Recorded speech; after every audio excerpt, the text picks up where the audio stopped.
You are the medicine, the only cure I feel for everything within, redeeming what was lost and all that could have been. Oh, this is a healing kind of love. You are the truest friend, staying through the night when I was at my end, comforting my heart till it was light again. Oh, this is a faithful kind of love.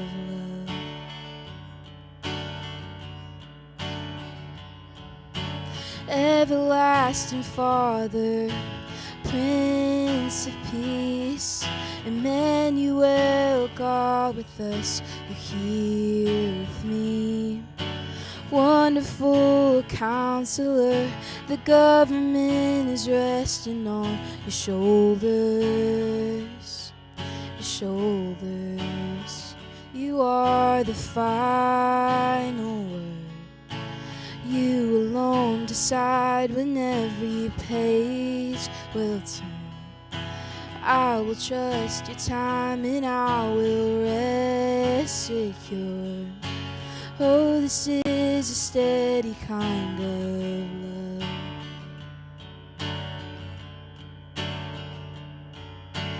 Everlasting Father, Prince of Peace, Emmanuel, God with us, you're here with me. Wonderful Counselor, the government is resting on your shoulders, your shoulders. Your name, say it all, they say it all. I stand in awe of you. Your name, say it all, they say it all. I stand in awe of you. Your name, say it all, they say it all. I stand in awe of you. Your name, say it all, they say it all. I stand in awe of you. Everlasting Father, Prince of Peace, Emmanuel, God with us, you're here with me. Wonderful Counselor, the government is resting on your shoulders, your shoulders. Your name, say it all, they say it all. I stand in awe of you. Your name, say it all, they say it all. I stand in awe of you. Everlasting Father, Prince of Peace, Emmanuel, God with us, you're here with me. Wonderful Counselor, the government is resting on your shoulders, your shoulders. Everlasting Father, Prince of Peace, Emmanuel, God with us, you're here with me. Wonderful Counselor, the government is resting on your shoulders, your shoulders.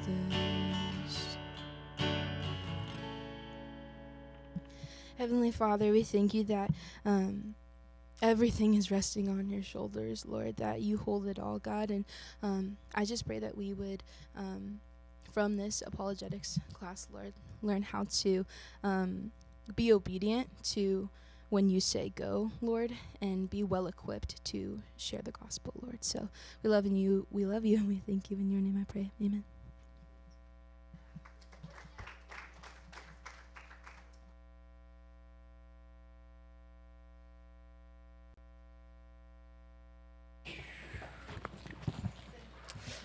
All right, well, good evening, everybody. You've made it. It's Friday. After today, you can take a couple of days of rest, except for the assignment that I have due for you on the weekend. So other than that, you can take a little bit of rest.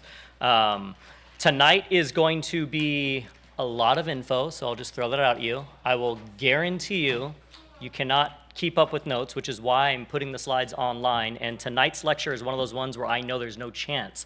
But here's the good thing about tonight's lecture. Unlike the last few, where it's been maybe the balance of thinking versus the amount of data has been like this, or I guess this way heavy on the thinking side and like still kind of heavy on the data. Today is like this. You don't really have to think a lot because today is just going to be a mountain of evidence for the Bible, which is a good thing.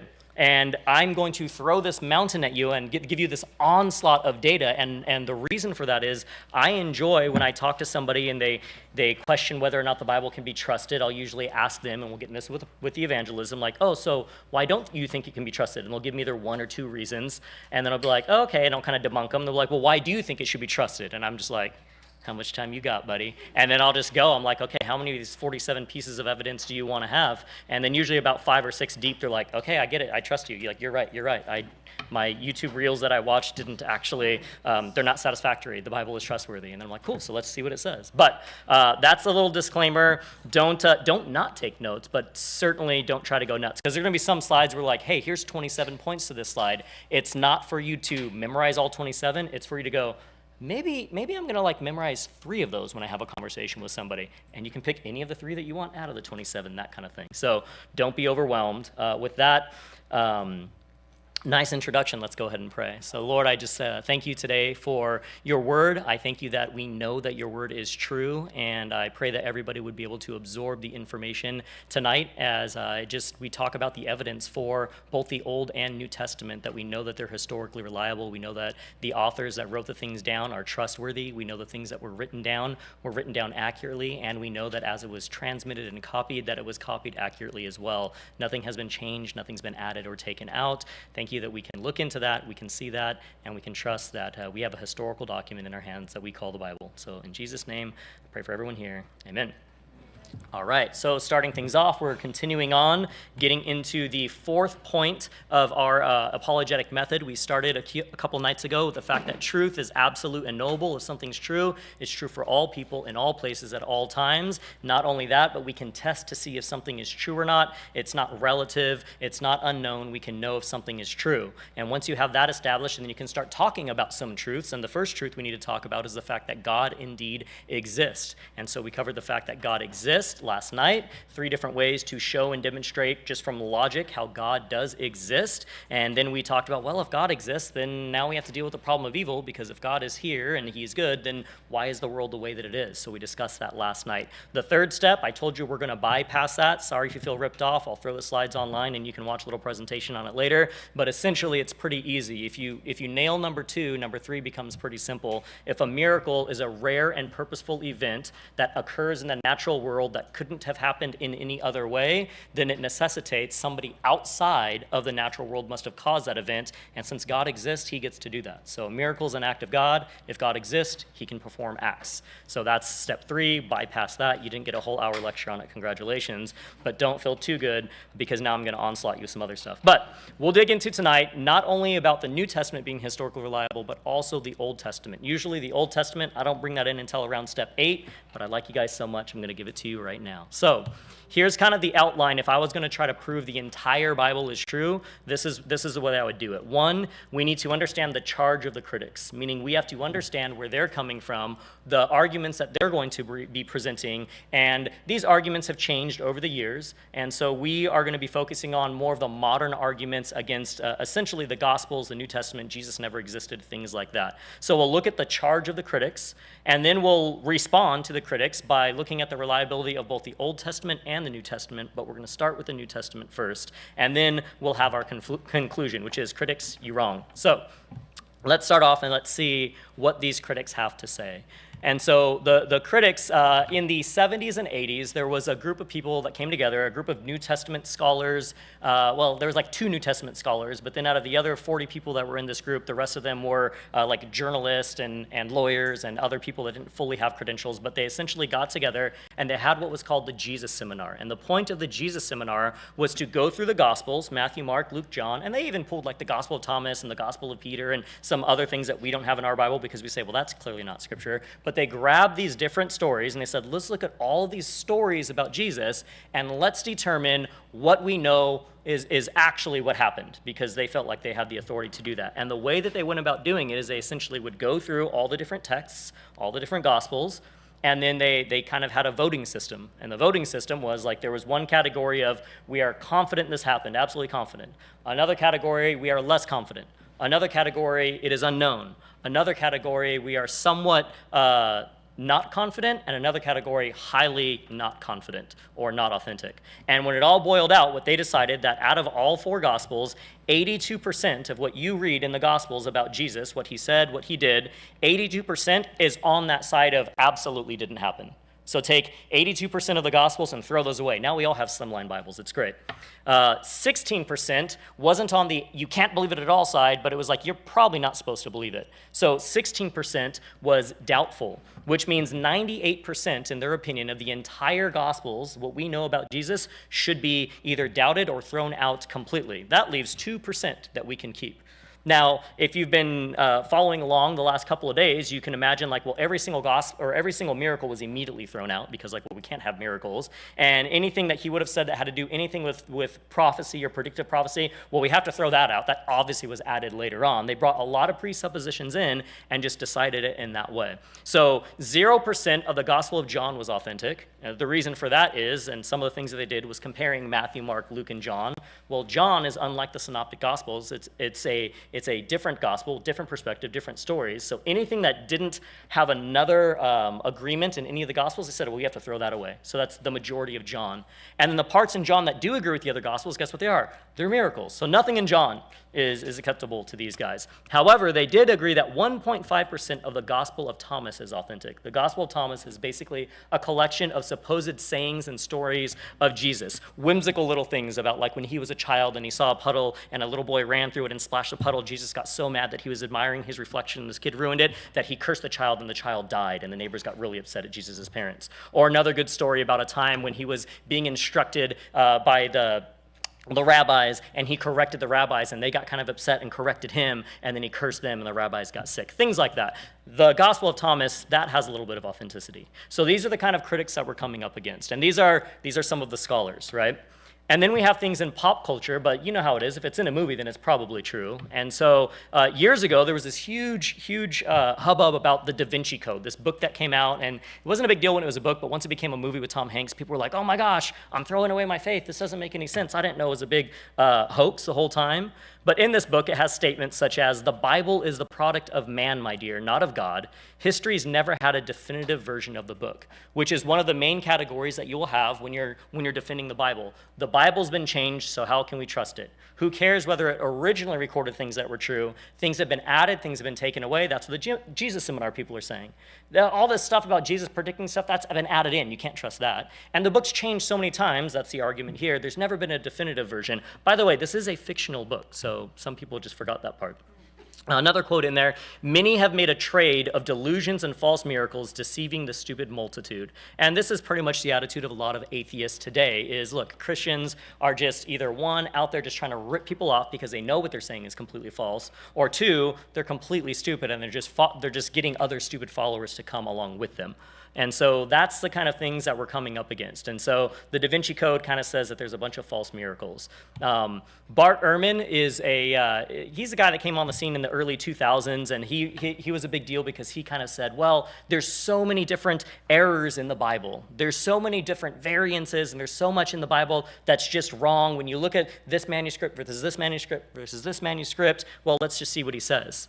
He says, when we look at all of these New Testament manuscripts, which are copies of copies of copies of the original, they all differ from one another in many thousands of places. So he's kind of echoing this statement, that there's never been a definitive version. He's saying, when it was originally written down and then somebody copied it, there was changes. And then the next version, there's changes. And the next version, there's changes.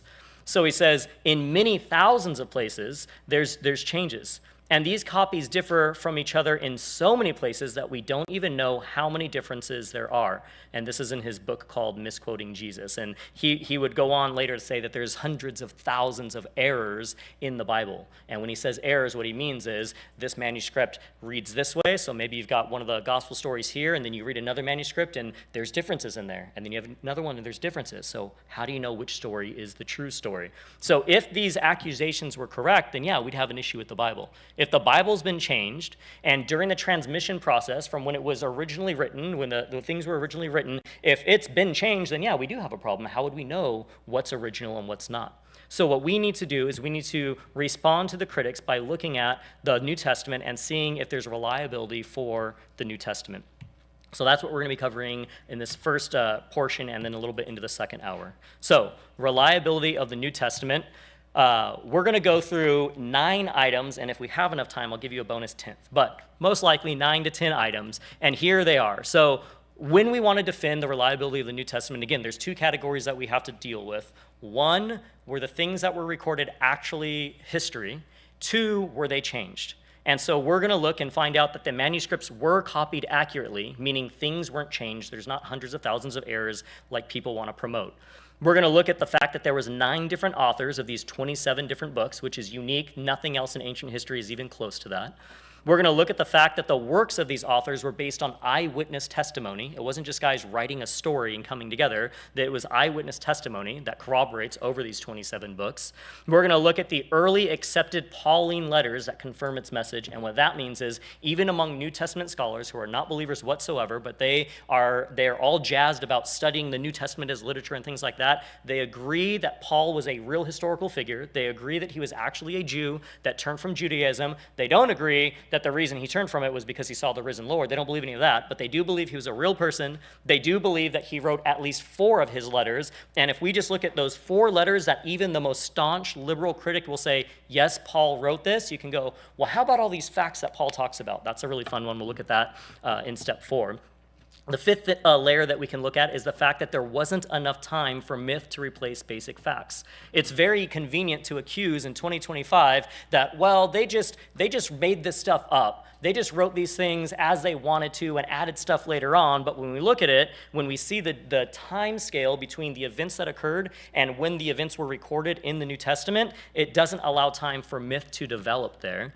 The 6th point is that the nature of the records is authentic. These eyewitness accounts, that's authentic records. We're going to look at the fact that noted Roman historians have confirmed it. So people whose entire careers, PhDs in Roman history, that could care less about Judaism and Christianity unless it ties into Roman history, will say like, oh yeah, these facts absolutely happened. These are accurate, and the Bible does say that these things are accurate. We're going to look at noted legal experts who have vouched it. So people who are lawyers that are versed in the law, that have looked through the scriptures like, okay, let's put it on trial, and what their conclusions were. And we'll look at numerous archaeological finds that support it as well. We can go digging in the dirt and find things that agree with what the scriptures say. So with that quick overview, let's go ahead and jump into the first one, which is a pretty important one, knowing that the manuscripts of the Bible are copied accurately. Now, when we talk about a manuscript, when we're talking about the Bible, here's what you have to understand. The original writing of Matthew, Mark, Luke, or John, that's called an autograph. It's an original writing from somebody. So you have an autograph.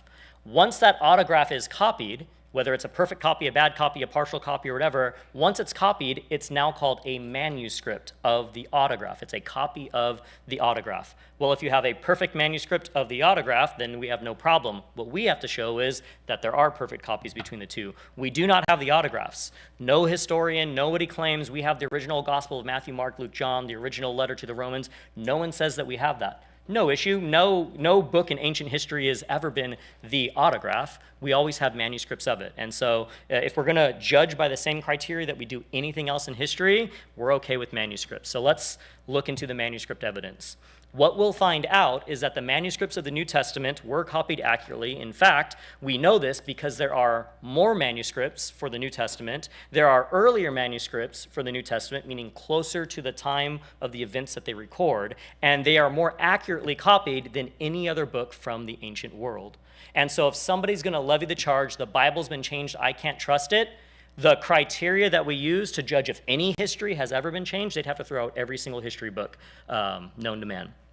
So, the testimony of the scrolls, knowing that we have more Greek manuscripts. And so, as we know, we look at our Bible, and I think everyone here probably uses a Bible in English. And maybe you've got anybody using anything different? Okay, cool. Well, you've got a translation of a translation of a translation, but that's okay, we're good. So, when we look at the Bible, the New Testament was clearly written in Greek. That was the language of the time. So we're only talking about the New Testament right now. When we get to the Old Testament, we'll talk about Hebrew. But for the New Testament, there are more Greek manuscripts, which is the original language it was written in. There are over 5,700. Now the count is in between 58 to 5,900 manuscripts. Now when I say this, don't be fooled into me to thinking like we have 5,800 full copies of the New Testament. That's not what I'm saying. If it's a manuscript, if it's a fragment that's this big but has a few letters on it, and we can recognize those letters clearly line up with something that we have in Scripture, we count that. So don't purport these numbers to somebody like, we have 5,700 copies of the Bible in Greek. No, we don't. But we have 5,700 manuscripts, and we'll see pictures of them so you know what I'm talking about. Most other books in antiquity have about 10 to 20 manuscripts at the absolute most. And so if you're looking at other books from ancient history, like writings of Plato or Aristotle or things like that, you're not going to have anywhere near the sheer number of manuscripts that we have for the New Testament. In fact, the next closest thing from antiquity is Homer's Iliad, and there are a total of 643 partial or full manuscripts for Homer's Iliad. And so if you're going to look at the Bible and say, throw that out, then get rid of every Greek philosophy department in every college in the world, because Homer's Iliad is a joke. It's nearly 10%, or only 10% of what we have for the New Testament. So we have a sheer number far greater in the original language. But not only in the original language, when we look at other translations of the New Testament, there's over 19,000 early, and when I say early, I mean within the first few centuries, there's over 19,000 translations from the original Greek into Old Syriac or Latin or Coptic, which is what they were speaking in Egypt, or the Latin Vulgate, which came 4 centuries later, and others. And the reason that's important is if you think about it, you've got nearly 6,000 manuscripts or partial manuscripts in the original language, which are close enough to the time that the original writings were there, that there can't be too much funny business going on between changing stuff, that you can use to compare the original or the manuscripts with what we have. And then it was translated into other languages, and we have over 19,000 copies of that. Nothing else in the ancient world comes even close to that. And what you're able to do with this nearly 25,000 plus manuscripts is you get to compare them all. So if you're going to make the accusation the Bible's been changed, the best question you can ask somebody is, really, where? Where and when in history can you prove that it's ever been changed? Because we've got over 25,000 manuscripts that don't show changes. And we'll talk about Bart Ehrman's challenge that there's 400,000. We'll deal with the way he was counting. It's a little bit funny business. And so not only do we have the sheer number of manuscripts, that was part one, but we have earlier manuscripts, which is also very important. When I say earlier, again, we're talking about this event occurred, this person wrote about the event, and then the next copy that we have is within a certain time period. For the New Testament, our earliest manuscripts are between 25 to 150 years from the time of the original writing. Now, you might think 25 years, 150 years, that's a pretty long time. I don't know if I can trust that. Well, if you realize that most other books from antiquity, the earliest they're going to come is about 1,000 years from the original writing, then the Bible's looking really good at this point. If anybody, and this is the part that I'm sure some of you are like, I never really knew that. If you had somebody that was arguing against you and said like, don't you know there's a 25 to 150 year gap between when the Bible was written and the next manuscripts that you have, you might be thinking like, oh man, that is a long time. I guess I can't trust it. Unless you know the full story, that if you ask any historian, like, hey, if I had a gap less than 1,000 years for stuff that was written a couple thousand years ago, is that pretty good? And they'd go like, oh yeah. In fact, the only thing that has it is the New Testament. Thank you. Yes, it does. And so here's a couple of examples of those things. And so the top one is, it's called the John Ryland fragment, or we call it P52.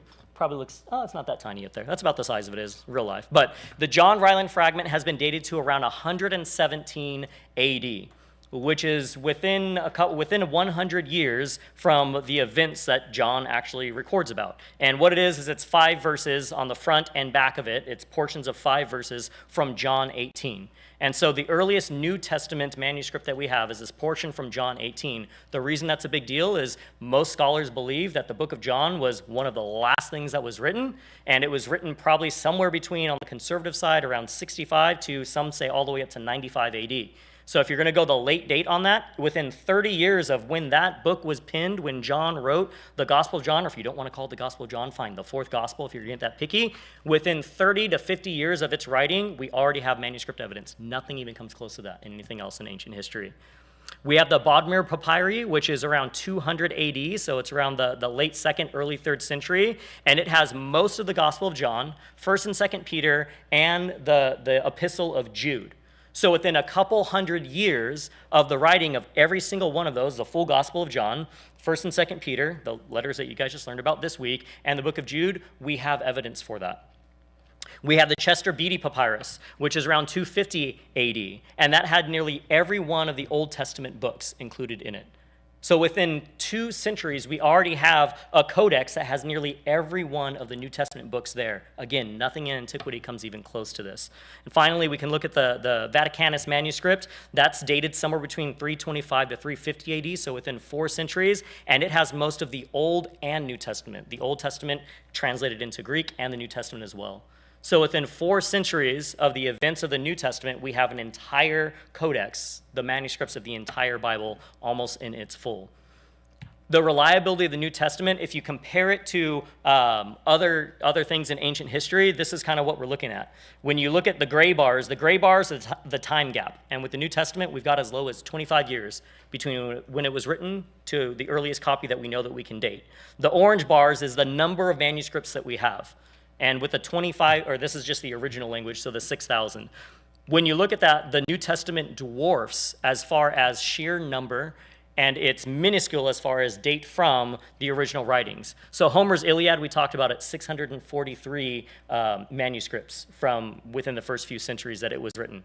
And the earliest that they have for Homer's Iliad is 500 years after he wrote it. Or not just the Iliad, but also other writings of Homer's. And so if we're going to say that Homer was an actual Greek poet and he wrote these things, and we're okay with there being a 500-year gap at the best and only 643 manuscripts, by that same token and that same criteria, we cannot reject the evidence for the New Testament there. And then you have a few other philosophers and historians there as well. Herodotus is a noted Roman or Greek historian, and we've got a 1,400-year gap. So if you're like, well, how do we know about ancient history? Oh, one of our best sources wrote about some stuff, and 1,400 years after he supposedly or did write it, we have manuscript evidence, and we have like 8 of them, and that's how we form together our entire history of Greece or Rome. If that's okay, then we're all right. Plato, anybody ever heard of Plato? Of like Platonic philosophy? We have 7 total manuscripts of what Plato wrote. 7. There's full philosophy departments. Platonic philosophy is a thing. 1,200 years from the time that he wrote it. Tacitus, another historian, we've got 20 documents. That's great, 1,000 years after he lived. So again, when you look at something like this, in a vacuum, if somebody says, man, the Bible's been changed, why do you believe that? You need to ask these questions. Where has it been changed? I've never had one single person tell me where there's something that's been changed. They've never even got past level 1 when I've asked them that. And then question 2 is like, well, then why do you think it's been changed? Well, because like, if it's that old, it's like 2,000 years old, like definitely, and humans wrote it, like they must have changed it. Like, okay, well, that's cool, but what if I said to you like, well, it's 2,000 years old, but it's the Bible, and so God must have preserved it. Would you accept that without any evidence? No. Okay, well, demonstrate the evidence that it's been changed. And then I kind of want to push them to the point of frustration where they're like, well, can you prove it hasn't? And that's where I say, how much time do you have, buddy? Which of the 25,000 manuscripts in the old history do you want? Do you want to just talk about the 6,000 Greek manuscripts? Let's get into it. So we have more manuscripts than anything else. We have closer to the original date than anything else. So that's all well and good, but are they accurate? Because it doesn't matter if you have 6,000 manuscripts, when you compare one to another, like Bart Ehrman suggests, if you're like, yeah, you've got 6,000 wacky documents that don't agree with one another, so throw it all out. So let's inquire about the accuracy of these documents, the reliability through the accuracy. These are 4 different quotes from 4 different historians that look into it. Westcott and Hort, who are Greek scholars, they estimate that only about 1/60th of the variances in the manuscripts, because there are variances, let's get that down. There are actually variances, there are differences. It's not changes like it sounds like changes, like Jesus is God, or, Jesus was just a man, to Jesus performed miracles, Jesus is God. It's not that kind of changes. It's things like spelling errors, maybe a word misplaced, maybe one verse comes after another, or one verse comes before another, things like that. And so when these New Testament scholars are looking into it, these Greek scholars are comparing the manuscripts, here's some of the things that they're saying. Again, Westcott and Hort say that only about 1/60th rise above trivialities, which can be called substantial variations, basically meaning 98.33% of the variances that we have between them don't matter whatsoever, and there's 1/60th of the variances rise above something that's maybe just trivial, where it's like, okay, that kind of calls something into question. Ezra Abbott, another scholar, said that about 19 out of 20, that's 95% of the readings or the manuscripts, are various rather than rival. So rival would mean this says something and this says something opposite. They are rivaling each other. Various means this says something in one way, this says it in a slightly different way, but the same thing comes through. And I'll give you an example in a little bit so you know what we're talking about here. And he says out of that 95%, there's only about 95% of them that make any real difference in the sense of the passage. So the text is about 99.75% pure. A.T. Robertson, another New Testament scholar, said that the real concern is about 1,000th part of the text. So in his opinion, it's about 99.9% free of any real concern. And Philip Schaff kind of looks at it and he says, out of the 150,000 variations known, so he's admitting like, hey, yeah, there's some variations between the manuscripts. Out of 150,000, only about 400 affect the sense. Meaning, when you look at this one versus this one, you're like, you know what, there's a big enough difference there that it sort of means something different. But out of those, only 50 are of any real significance. Like, okay, this really makes it hard to understand what's maybe being said between this manuscript or this one. And out of those, none of them actually affect an article of faith. And so these could be things saying like, Jesus went to this location prior to this location, and another manuscript has him flip-flopped. Okay, no, that's different. If you say he goes to he goes to Caesarea and then he goes to Judea, and another manuscript says he went to Judea first and then Caesarea, okay, that's significantly different, but it doesn't change anything within an article of faith. And so when you look at the different variances, the numbers sound pretty impressive, but they don't make a huge difference. We'll get a little bit more into that when I show an example later on about what these errors look like. The testimony of the scrolls, the New Testament manuscripts are better than what we have for anything else. As we just saw from those quotes, somewhere between 98 to 99% accurate, the copies that we have. When we compare this to other writings from the ancient world, some of the other ancient world writings, the Mahabharata, which is one of the Indian Hindu scriptures, that is considered to be about 90% accurate. Meaning when they compare the different manuscripts that they have for that, there's about a 10% variance that's significant in that versus what we have here. When you look at Homer's Iliad, it's about 95%. So when you look at those 643 manuscripts that were 500 years at the best, after the time that Homer supposedly wrote what he wrote, it's 95% accurate and no one bats an eye. And if that's the case, then they need to look at the New Testament with the same criteria and say, this is valid here as well. So let's talk about Bart Ehrman's charge and why it's a bit misleading. And so his charge is that there's so many errors, but we have to look at how he calculated the errors. So what his claim is that there's somewhere between 200 to 400,000 errors. He doesn't call them variances, he calls them errors in the scripture, which is kind of a misleading term. And the way that he counts that is he basically says if there's one variant, but you have 3,000 manuscripts and we have 5,600, if there's one variance, then we're going to count that as 3,000 errors, meaning this. You have one manuscript that says Jesus was 33 years old. You have 5,899 that say Jesus was 200 years old, or reverse that. Jesus was 33, you've got all of them that say that, then you have one that just says that he was 3. Like, oh, the scribe forgot to write the extra 3 in there. Well, he would count that as 3,000 errors. One mistake copied against all the different manuscripts that you have. Now, again, we just looked at it. Well, when you're looking at a corpus of text that has more manuscripts than anything else, the errors can add up pretty quickly. And when you have 25,000 manuscripts, that's exactly what can happen. But one of the people that was critiquing his view said, like, well, that's kind of a misleading way of doing things. Let's go ahead and look at your book, Bart. And so he came to the conclusion that Bart Ehrman's book had about 1.6 million errors, because in the first copy, that the first edition that came out, there was 16 errors in there. Whether they were grammatical errors, punctuation errors, spelling errors, things like that, there was 16 errors that didn't get caught by the copyrights or the editors in the first edition of his book, Misquoting Jesus. And there was 100,000 in the first printing. So he said, okay, well, by your own calculations, there's 1.6 million errors in your book that's only about this big. And Bart was like, well, that's kind of fudging the numbers. And he's like, really? You want to reduce yours then?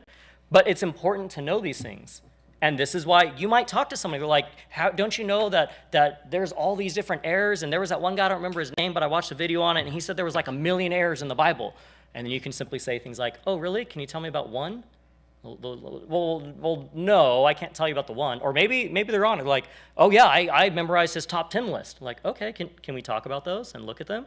And the things, and they'll think that they'll, like, nail you as a Christian. They'll be like, well, have you ever heard about the woman caught in adultery? And you're like, yeah. In John 8, yeah. You know that we don't even know if that's supposed to be in the Bible or not. Well, yeah, every single Bible has a footnote that mentions the fact that that's in a later manuscript, and we're not sure if it belongs there, or maybe in other places in John, or maybe even perhaps in Luke.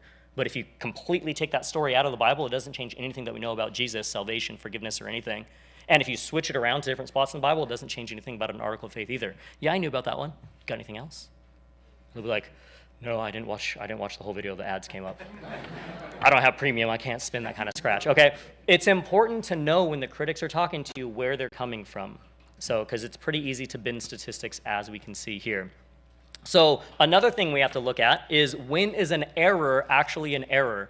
People that are honest in New Testament or Greek scholarship or anybody in ancient history, they'll look at things and they will declare things as variances. They're very cautious to actually throw out the word like error, because when we hear a word like error, we think something's wrong, something's been bad, something misleading, something evil has been done here.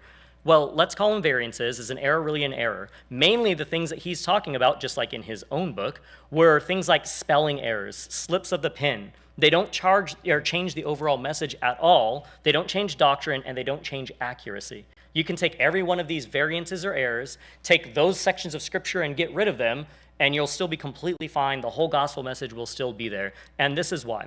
So these are the kinds of things that he would consider errors, and others will throw these things out there. So imagine that we have these 4 different gospel manuscripts, and each of the gospels talk about Jesus' on the cross, what was said above the cross, and they each actually have a different version of it. And let's say that some of the manuscripts were even missing some of the words from it. And so in Matthew, it clearly says, this is Jesus, King of the Jews. And in Mark, it only says, King of the Jews. So this is the part, you know the part where it says like, and Pilate put above there, and it said this. In Matthew, and Pilate declared on there, this is Jesus, King of the Jews.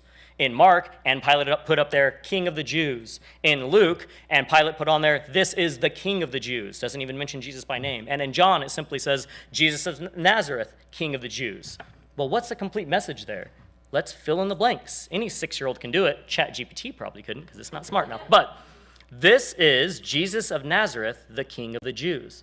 The whole message comes through. The challenge that they want to give is like, how can you even know what's said there? You have 4 different versions of what's being said. Nobody could possibly figure it out. You're like, I don't know, man. Every single one mentions King of the Jews. So I think at a minimum, we can say it says King of the Jews. Fine. Throw out this is. Throw out the other things. Well, if you throw out the fact that it says this is Jesus, Mark doesn't mention Jesus, Luke doesn't mention Jesus, John doesn't even agree with any of them, so you have to throw his stuff out completely. How do you know that it's even talking about Jesus? Bro, read the line right before it. When it says this is what was put on the cross, who else went to the cross? Like, it doesn't take that much. Now, when you talk to people, don't talk like that unless you have really good rapport with somebody, or you need to learn how to duck really quickly, because you never know what's going to happen there.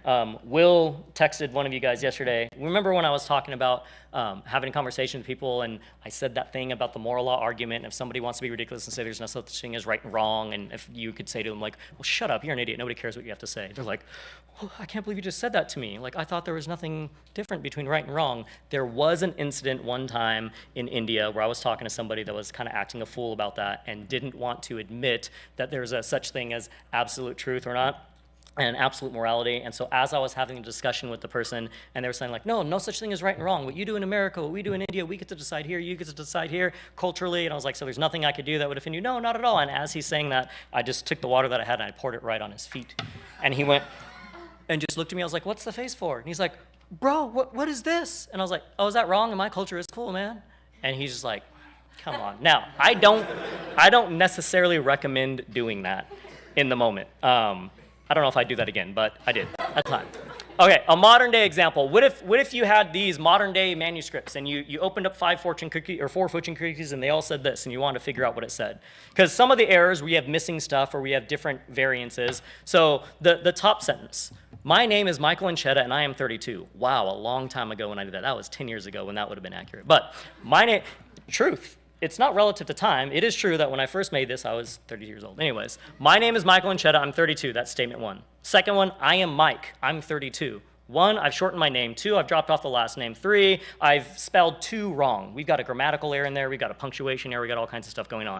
The third one, I say I'm 32. I didn't even put the T in there. I'm 32 years old. My name is Michael. We've got a reversal of the things. And the fourth one says, I'm Michael, a 30-something-year-old. Is there enough in those 4 to get the complete message?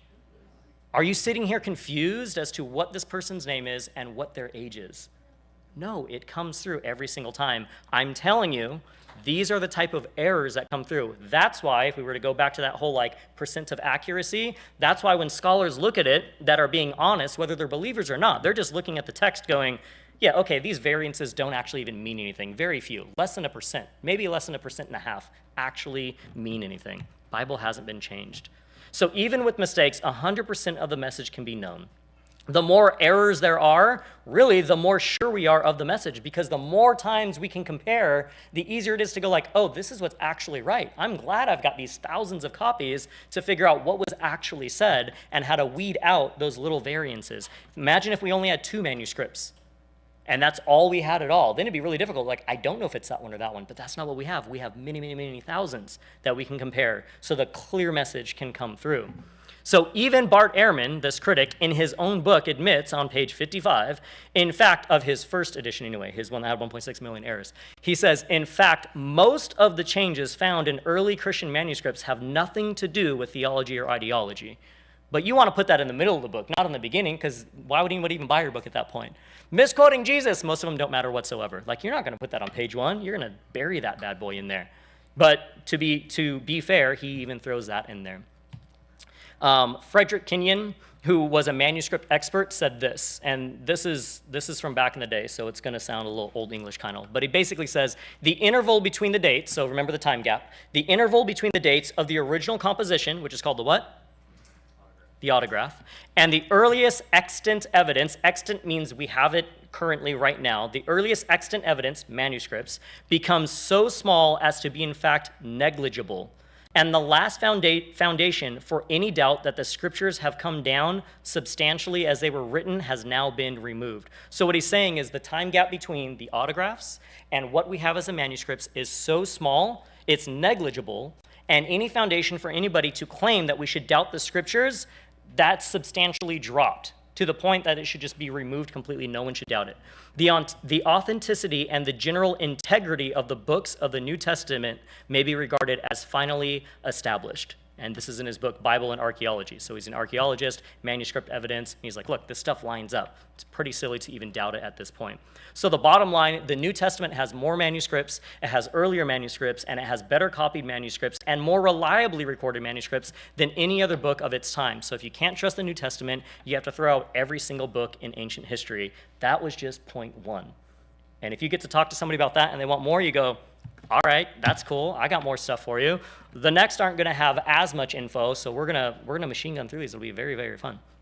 So the next point that we want to have, we've looked at the manuscripts, more, better, more accurate, great. Nothing else in history compares to it. Well, what about the guys that wrote the New Testament? What about the authors? We know that there's 9 different authors of these 27 books. Now, it depends on how you count it. If you think that maybe Paul wrote Hebrews, then you can say 8. Or if you want to be one of those people that says, well, it never says that John wrote the Gospel of John. It just says that it was the beloved disciple. Fine, think of it as whoever you want. At minimum, you've got Matthew, Mark, Luke, and John, or some anonymous person. You have Paul, Peter, James, Jude, and you have the author of Hebrews. So you have about 9 authors. And these authors wrote these 27 books.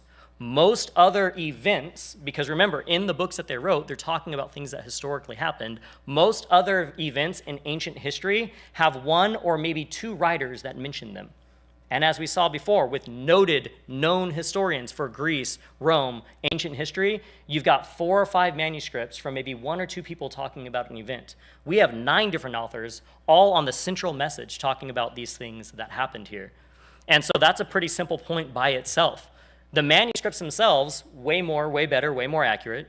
More authors than anything else that we have in antiquity that are recording a historical event. Not only that, but these authors who are more numerous, they were also eyewitnesses, or their things were based on eyewitness testimony. And somebody may challenge you, like, how do you know they were eyewitnesses? Do they ever say that? Well, thanks for asking. We see in the Gospel of John, it says, the man who saw it, speaking of the crucifixion, has given testimony, and his testimony is true.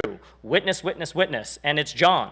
Later on, he says, this is the disciple who testifies to these things and who wrote them down, and we know that his testimony is true. Later on in Acts, which was written by Luke, but Luke says in the very beginning that he went out and he found eyewitnesses, and this is him talking about what Peter said. So Peter, when he's giving his first sermon in the Gospel or in Acts, he says, God raised this Jesus to life, and we are all witnesses of this fact. You know the story. It's Acts chapter 2. They're in the upper room. We got tongues of fire going on. People are like, these guys are tanked. They're so drunk. He's like, we're not drunk. We're just glorifying God. And then he gives the sermon. But he says, we were witnesses of Jesus giving his life and coming back. Later on in Acts, again, during when he's giving a sermon, he says, we can't help speaking about what we've seen and what we've heard.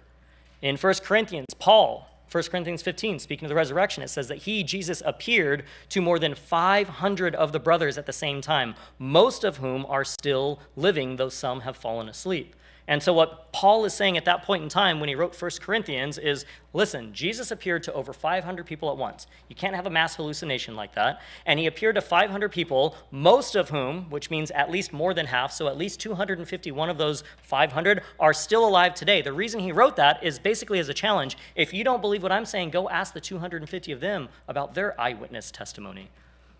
Continuing on in Acts, we see we are witnesses of everything he did in the country of the Jews in Jerusalem. Luke, when he's writing the Gospel of Luke, this is how he starts it off. They were handed down, these stories, they were handed down to us by those who from the first were eyewitnesses and servants of the word. The writer of Hebrews says this salvation, which was first announced by the Lord, was then confirmed to us by those who heard him. 2 Peter, you guys heard this when you were studying in the 1 Peter passage after this. We did not follow cleverly invented stories. Isn't that odd that Peter, when he wrote his epistle, within a couple decades of the events that occurred, plainly said to reject at that time any accusation that there was myths? We didn't follow cleverly invented myths. We were eyewitnesses of his majesty. To the elders among you in his first letter, I appeal to you as a fellow elder and a witness of Christ's suffering. He's using that as an appeal of authority. I was a witness of the suffering of Christ. Therefore, I can appeal to you, fellow elders. And finally, in 1 John, it says in the very beginning of it, that which was from the beginning, which we've heard, which we've seen, which we've looked at, and which we've touched, this is what we're proclaiming to you concerning the word of life. Now, the point here isn't, well, see, the Bible says they were eyewitnesses, so they must have been eyewitnesses, because that would be what? The point here is these authors claimed to be eyewitnesses. Unlike other events in history where these dudes are saying, hey, 1,400 years ago, I heard that this thing happened, and now I'm finally writing it down, the authors of the New Testament are saying, we saw this, we're telling you what happened. And more of us than any other event, more authors are writing about these things than anything else in ancient history. And we're telling you plainly, we were eyewitnesses to this. You don't have anything else like that. If you line up the witnesses, you've got the eyewitnesses here. When you look at the timeline, you've got, as we're looking over here, you have the cross, which is sometime, let's call it 33 to 36 AD. Right after that, we have early creeds, and we see those things sneaking into things like the book of Colossians. In Colossians 1, 15 through 16, we think that's one of the earliest creeds. You fast forward several decades, you've got go all the way to the end, because this is kind of how you start dating this stuff. Go all the way to the end. You've got the temple, which is destroyed in 70 AD. Which of the books of the Bible record about the temple being destroyed? Not prophesying about it, but actually saying like, hey, the temple was destroyed. Yeah, none of them. And it would be pretty weird to be writing about ancient history that's pretty pertinent to the Jews without mentioning the temple, right? Like Luke surely would have mentioned that. And so we kind of look at that and we're like, well, we're pretty confident that the majority of the New Testament must have been written before the temple was destroyed because no one talks about it at all. And then you back up and remember, Paul is the darling of New Testament scholars. Even the ones that aren't believers are like, we know Paul. There are more scholars that believe that Paul was an actual man that lived, that was a Jew, that then changed things up, than they believe that Jesus was. There are still some that will argue that Jesus never existed. Very few will argue that Paul didn't exist. So Paul, their darling, you got to bring him all the way back to around 66 AD because that's when he got the chop. And he probably couldn't have written his letters before he died. And if we only take the 4 letters that the most staunch critics will give us, which is Romans, Galatians, 1st and 2nd Corinthians, those must have been written before he died. And James, we know he died in 62 AD, so that must have happened probably after the book of Acts because Acts doesn't mention the death of Paul or the death of James. It'd be pretty weird to write this book, Luke and Acts, which is a defense of Paul without mentioning the fact that he actually died. And so Acts needs to predate those. Well, Acts was written by Luke, and Luke is part 1, so that must predate Acts. 1 Corinthians has to come way earlier than those because of some of the language that's in there. And Matthew and Mark, a bunch of the information that's in Matthew and Mark also shows up in Luke, so the assumption is that these were written earlier. So when you look at the age of the eyewitnesses that wrote the New Testament, we're talking about within about a 40-year period from the time that the original events happened to the latest that we can assume their works were written down. Numerous scholars hold that the New Testament is based in eyewitness testimony. I think this is 13 different books that I have listed here from different New Testament scholars. You can look at that later on the slides and read one of those if you really want to. So good reasons for the reliability of the New Testament. The manuscripts were copied accurately, more, better, accurately, closer to the time. 9 different authors over 27 books. Everything else, 1 or 2 authors of a historical event. We've got 9. The works were based on eyewitness testimony. You don't have that for anything else in the ancient world. The 4th point that we'll show is this darling, the early accepted letters of Paul. So again, most critics will accept 1st and 2nd Corinthians, Romans, and Galatians. They may not accept some of the other ones, Ephesians, Colossians, we don't know that he wrote that, Philippians, any of the pastoral epistles, throw those all out. But they'll at least give you 1st and 2nd Corinthians, Romans, and Galatians. So it's like, okay, well, let's just look at, and this is a study that was done by a guy named Gary Habermas, and he basically said, well, fine, let's just take what the critics give us and see what we can form from that. So out of these 4 epistles were most likely dated between 55 to 57 AD. We went to the chart, that's 55 to 57 AD, which is within about 2 decades of the events of the crucifixion, right? And 27 gospel facts are recorded in just these 4 epistles. So what this means is if you took Matthew, Mark, Luke, and John, and you threw those away, and you just use the 4 epistles that people say this guy Paul definitely wrote, he's gonna talk about 27 different things that you look back and go like, actually, every single one of these is mentioned in the Gospels. And so fine, don't use the Gospels, use Paul's. You still have these same things. And some of them are pretty significant. And so, again, don't even attempt it. Look at the slides later, you'll have it. Pick 2 or 3. But he mentions the Jewish ancestry of Jesus, that he would be a Jew. He mentions his Davidic descent, that he was a son of David. He mentions the fact that he was born of a virgin, that Jesus' life was built under Jewish law, that he was sinless under Jewish law. He mentions that he had brothers, that he had 12 disciples, that one of those disciples was named James, that some of the disciples had wives, that Paul knew Peter and James, that Jesus was poor.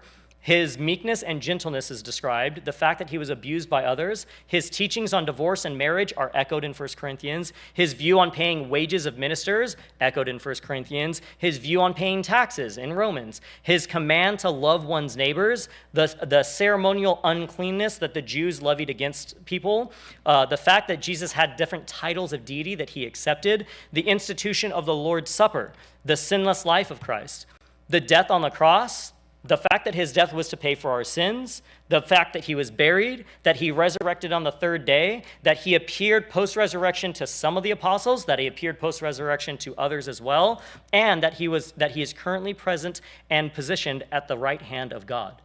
Every one of those things is found in the Gospels, and every one of those things is found in Paul's writings. So now we have 5 different authors, Matthew, Mark, Luke, John, the author of all 4 of those Gospels, and Paul agreeing on every single one of these facts. You don't have that in anything else in ancient history.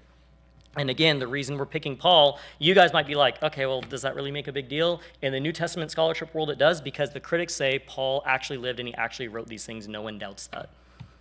Continuing on, looking at the fact that there was no time for myth to replace facts. Again, we looked at it about how much time between the events that are recorded in the Gospels, Jesus' ministry, death, burial, resurrection, and the earliest writings, about how much time do we have between there? How many years? What's that? Well, the original writings, they're about 40. The earliest manuscripts are from 125. But remember, when we looked at that chart, the temple over here, everything was written before that. Most of the writings are written within the first 40 years. Well, when we look at Herodotus, who was an ancient historian, this is what he said. The writings of the Greek historian Herodotus enable us to test the rate at which a legend accumulates. And the test showed that in that time, even the span of 2 generations was too short to allow legendary tendencies to wipe out the hard core of historical fact. And so and this is from Craig quoting Herodotus, and what he's saying is that this Greek historian looked at it and said, look, if somebody's going to introduce legend or myth into a real historical story, they have to wait at least 2 generations to do so. Why is that? You guys use your noggins. Why would you have to wait a couple of generations before you can start making stuff up? Yeah. Everyone would be dead. It's pretty convenient to wait for everyone to be dead to go like, hey, this is what happened. Because if you wrote something completely false during the time that everybody's still alive, what are people going to do at that point? Like, that's not true. That's not true. That's not true. I mean, in fact, remember a few slides ago, we talked about Paul saying there's 251 at least eyewitnesses of this thing, and he's writing that while they're still alive right now. This is the point that he's making. A generation at that time period was known to be about 40 years, because life expectancy wasn't that long. So you need about 80 years before you can start slipping myth in, okay? And so that's something you can bring up. There wasn't enough time for myth. And for those that say, well, the Bible just seems like a big fairy tale, you got these stories, you got these miracles, you got all this wacky stuff, bring them to Luke chapter 1, or Luke chapter 3. Because in Luke chapter 3, there's this awesome couple of verses that have so much history packed into them. This isn't once upon a time in a galaxy far, far away. Listen to what Luke says. Luke says, in the 15th year of the reign of Tiberius Caesar, when Pontius Pilate was governor of Judea, Herod tetrarch of Galilee, his brother Philip tetrarch of Iturea and Trachonitis, and Licinius tetrarch of Abilene, during the high priesthood of Annas and Caiaphas, the word of God came to John, son of Zechariah, in the desert. What's important about this is it's packed with historical details that can be checked. The names, the titles, the relationships, and the locations that are mentioned there are all verifiable. Remember, truth is absolute and knowable. We can test to see if it's true or not. From this, we get an exact date of AD 29. That's when he's saying John was called into the desert. How do we know that? Again, the names. I highlighted the names in green. You've got these 9 different people that are all known from history. Caesar and Pilate and all these different people. They're all known in history. The titles that he uses, he doesn't just say Pontius Pilate, a ruler in Judea, and Herod, a ruler in Galilee. He uses the actual proper Greek terms or Roman terms, depending on which area they were ruling. He uses the exact terms they would be called. So it'd be like saying governor or mayor or president, those types of things. He calls them by the exact title of the exact person. And the only time in history that every single one of these guys were filling the office that he says that they were filling, and a very important part of this, not only do you have Tiberius Caesar, but there's a very short amount of time where there was 2 high priests, both Annas and Caiaphas. One through the passed down from being hereditary, and one because the ruler said, hey, we want this guy to be in charge. There's a very narrow time in history that all these guys were alive in the positions they were, and we can narrow it down to AD 29. They were all known to live at that exact time. This is not a once upon a time story or myth. So to accuse the gospel writers of just making stuff up, somebody has to be incredibly ignorant in order to do that, because that's not the kind of language that we use here. C.S. Lewis, as we know, he wrote cool books, Lion, Witch, and Wardrobe and stuff like that, but he was also a famous myth writer, and this is a quote that he had in his book, Christian Reflections. He said, all I am in my private life is a literary critic and historian. That's my job. I critique literature and history. That's what I do. Doesn't sound too exciting to me, but he says, I'm prepared to say on that basis that anyone that thinks the Gospels are either legend or novels, that person is simply showing their incompetence as a literary critic. They don't know what they're talking about. He says, I've read a great many novels, and I know a fair amount about the legends that grew up among early people, ancient legends, ancient myth. And I know perfectly well the Gospels are not that kind of stuff. It doesn't read that way. Again, the modern accusation is miracles aren't possible, so anything that has miracles equals fairy tale. It's like, okay, I get that you have that presupposition, but read what it actually says and see if you can line these things up with history and judge it by the same criteria you would judge any history with. Because what you'll find out is the history that's written down verifies that those miracles actually happen. Again, by AD 62, it would be too early for myth. The temple fell in AD 70. We don't have any mention of that in the record. By 66 AD, that was the big Jewish war that started. That was the point of why Tiberius came in and eliminated the temple. There's no mention of that as well. 65 AD is the hint is Nero's persecutions. He's never mentioned by name. 65 AD, Apostle Paul is still alive. His death isn't mentioned yet. And 62 AD, the Apostle James is still alive at that point. That's when he was killed. None of these things are mentioned in the book of Acts, which was written by the guy that just pulled every one of those historical events. It'd be pretty odd for him to not include this information. Josephus also records that James's death was at 62 AD in his Antiquities of the Jews. This would be like Luke, who wrote Acts and Luke, writing the life, or it'd be like somebody writing the life of President Kennedy but not mentioning his assassination. Luke was written before Acts because Acts was the sequel to it. So it had to be at least 61 AD, and Matthew and Mark were before Luke, so that must be around 60 AD. You don't have enough time for myth to creep in. Some other historians will look at it and kind of redate it from the liberal scholars and say, look, Matthew's got to be between 40 to 60 AD. That's just a few decades at worst from the time of the events that it's recording. Mark, 45 to 60, Luke, 57 to 60, and John, maybe 40 to 65 years AD. That would be only about 7 years after Jesus died at the earliest there. There's also former critics that were historical critics.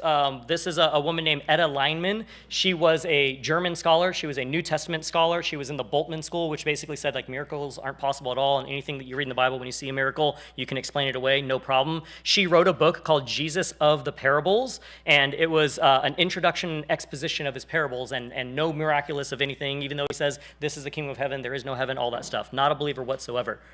When she started looking into the evidence, she was a famous scholar. She was like the head of the New Testament history department at a few different schools, a few different seminaries. She went to a historical conference, a Bible conference, and she was convinced by a couple of lectures. She started looking into it, and in 1977, she caused this big stir when she got saved. And then in 1978, she went to the school and basically said, I want everybody to take my writings and destroy them because they're false.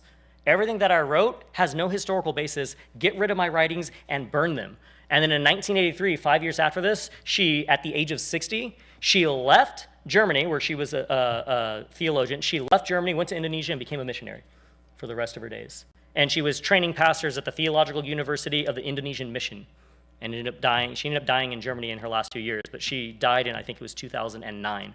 But this is a woman that dedicated her career, got to the peak of New Testament scholarship, which at that time meant you're not actually a believer, looked at the evidence and went, this is wrong, threw away her academic career, and went and lived for the Lord. That's one example. We have the Dean of Archaeology. This is William F. Albright, and he was one of the main huge people in archaeology and looking at all the different finds and dating things and stuff like that. He says, in my opinion, every book of the New Testament was written by a baptized Jew between the 40s and the 80s of the first century AD. Very probably, some of them were between 50 to 75 AD. Again, the time for myth is just not long enough. Herodotus says you need at least 80 years. We don't even have 40 years there. Continuing on, the nature of the records is authentic.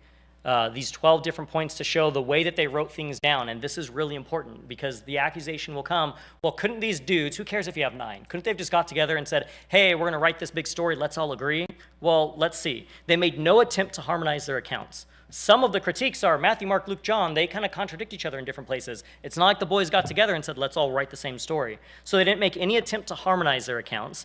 They included material that put Jesus himself in a bad light. Like when the guy's like, hey, can't I go bury my father? And Jesus is like, let the dead bury the dead, let's go.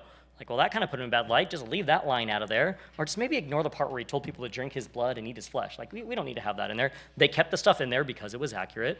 They left many difficult passages in their text that challenge the reader. They retain many self-incriminating details, like Peter being Peter, right? And Thomas being Thomas.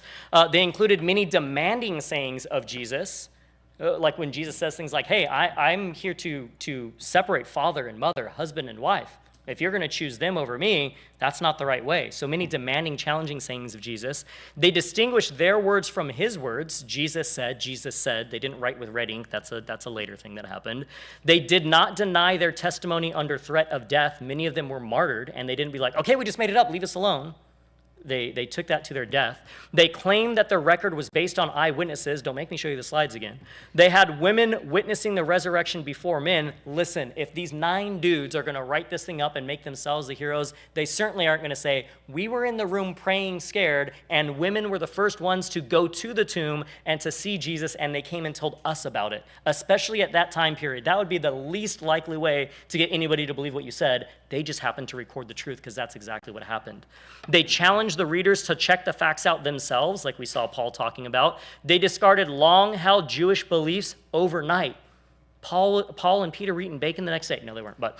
and they include more than 30 historical people in their writings. This isn't the kind of myth writing that things have been accused of. It's things like this that caused C.S. Lewis, who is very familiar with myth, to go, if you're going to accuse the Gospels of being myth, you have no idea what you're talking about because of this type of stuff here.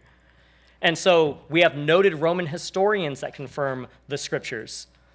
Sherman White wrote a book called Roman Society and Roman Law in the New Testament. And so all this guy cares about, he doesn't care about Christianity. All he cares about is Roman law and Roman society. And he's looking at where it intersects in the New Testament. And what he's saying as far as the historical reliability, it's astonishing that while Greco-Roman historians are growing in confidence of the fact that the things that are written in the Gospels happened, the 20th century study of the Gospel narratives, starting from no less promising material, have taken such a gloomy turn in the development of form criticism, that the historical Christ is unknowable and the history of his mission cannot be written. This seems very curious. He calls the mythological view unbelievable. What he's saying is it's pretty weird that those of us that are actually experts in Greco-Roman history don't deny the historicity of the New Testament, but the New Testament scholars are saying, we don't even know if Jesus lived.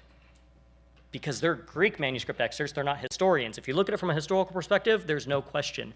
This is an awesome book that was written by this dude, looking just at the book of Acts, and he said that there's over 100 details in the book of Acts alone that were confirmed. And he is a first century scholar, so he just looks at Acts, could care less about resurrection or any of that. He's like, I just want to look at it and see how accurate is this from the standpoint of a historian from the first century. So those things like, was there tetrarchs and petrarchs and Pontius Pilate, was he really this position? Those are the kind of facts. He said there's not a single error in the entire book of Acts as far as history written in the first century.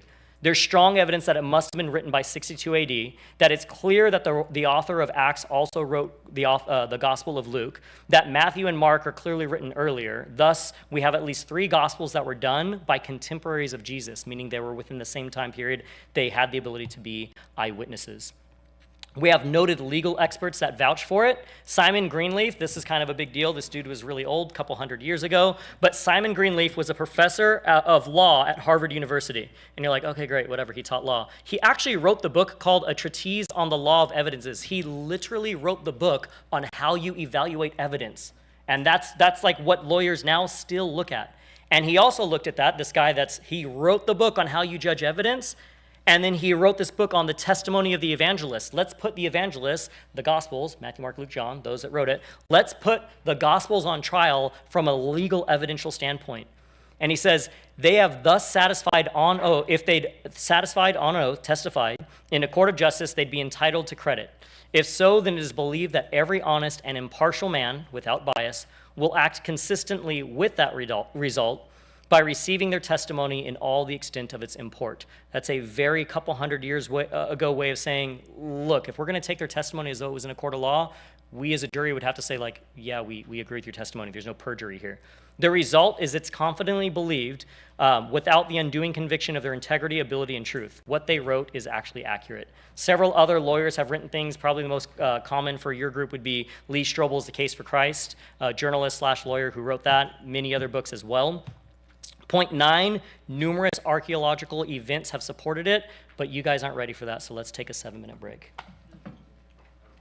Yes? So why do critics accept Paul's works of First, Second Corinthians, Romans, and Galatians? Why? A lot of it has to do with, so they look at a lot of things. One, they'll look at the 13 letters and they'll go like, does the grammar match up? And in those 4, it's very clear it's the same grammatical style all the way through. So that's one of the ways that they go, how do we know that somebody actually wrote a whole book, part of a book, not a part of a book? The grammar lines up, the things that he's saying line up, there's coherence within it. The time period of when they were written is the time period that it's known that Paul lived. It's all of those things. The people that want to reject authors, reject books, will say things like, so like, why do they reject some of the other ones? They'll say, well, the language that's used in Colossians, for example, is definitely a little bit later than the Greek that we typically see in the time period that we know that Paul was alive. So we just reject that. And they'll take 1 or 2 phrases or verses and go, this doesn't seem like the kind of like 50 to 60, 80 Greek that I'm accustomed to, so I'm going to reject the entire book. So when you take all of those fully, and I don't want to call them fully liberal, but when you take all those very strict criteria, they don't reject 1st and 2nd Corinthians. They clearly were in tandem. They don't reject Romans. They don't reject Galatians. Okay, thank you. So that's why. You guys can still take your break, though.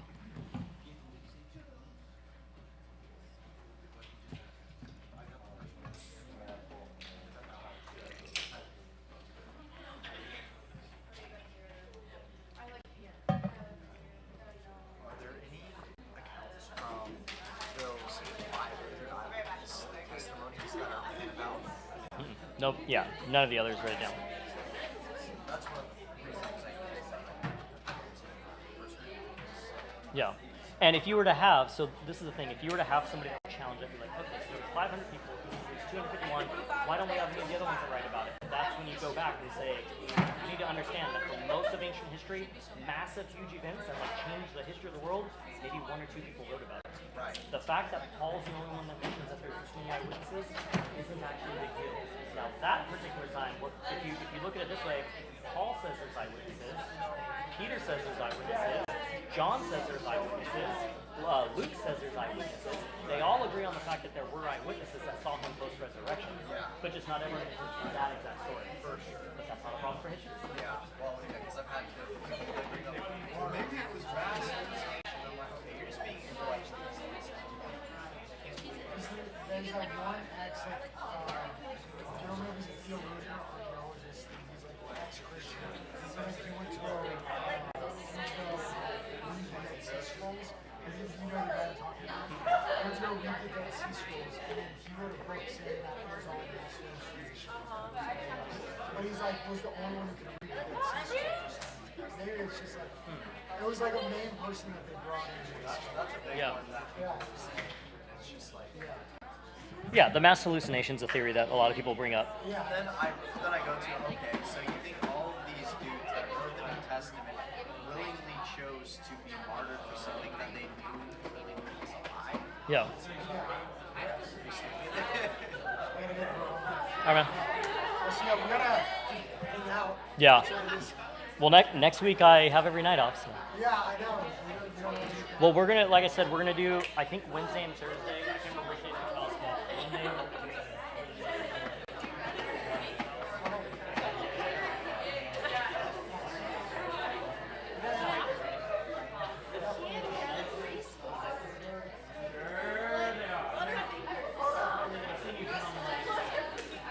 If that 20 pieces is good enough,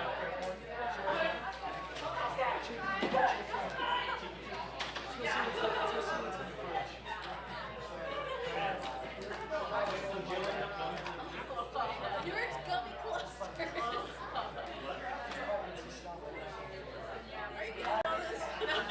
see, you, man. I have a question. Yeah. So during Halloween, how long did it get out?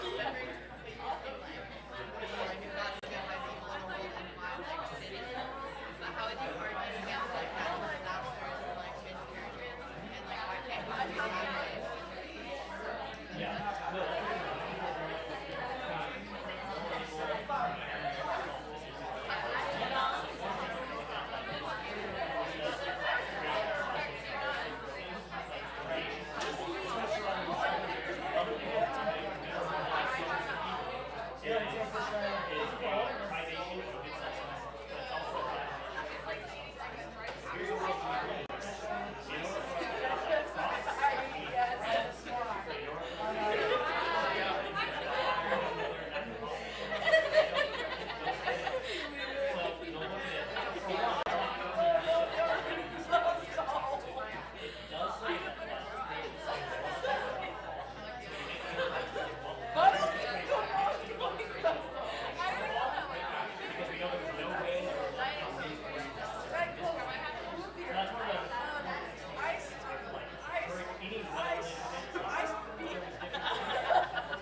All right, let's get back to it.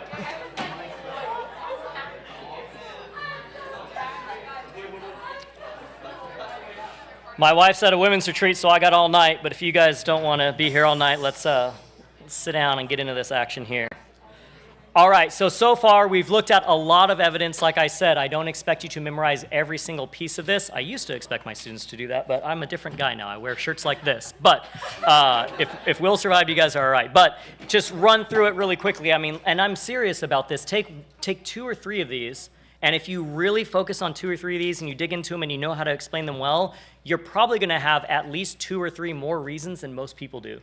And as we get into the evangelism part, somebody asks you a question, you use the favorite responses to them. Why do you believe that? Where does it say that? They give you this much information. You debunk what they say because they all say the exact same things. They get to the point where they go like, well, why do you believe what you believe? And you say, thank you for asking. And maybe you get into a few of these different things. And when you're talking to people like the Pauline letters confirming its message, depending on the person you're talking to, maybe that doesn't mean anything at all, then don't use it. So it's very similar to the 10-step apologetic method. If they're not balking about the fact that God exists, don't talk to them about it.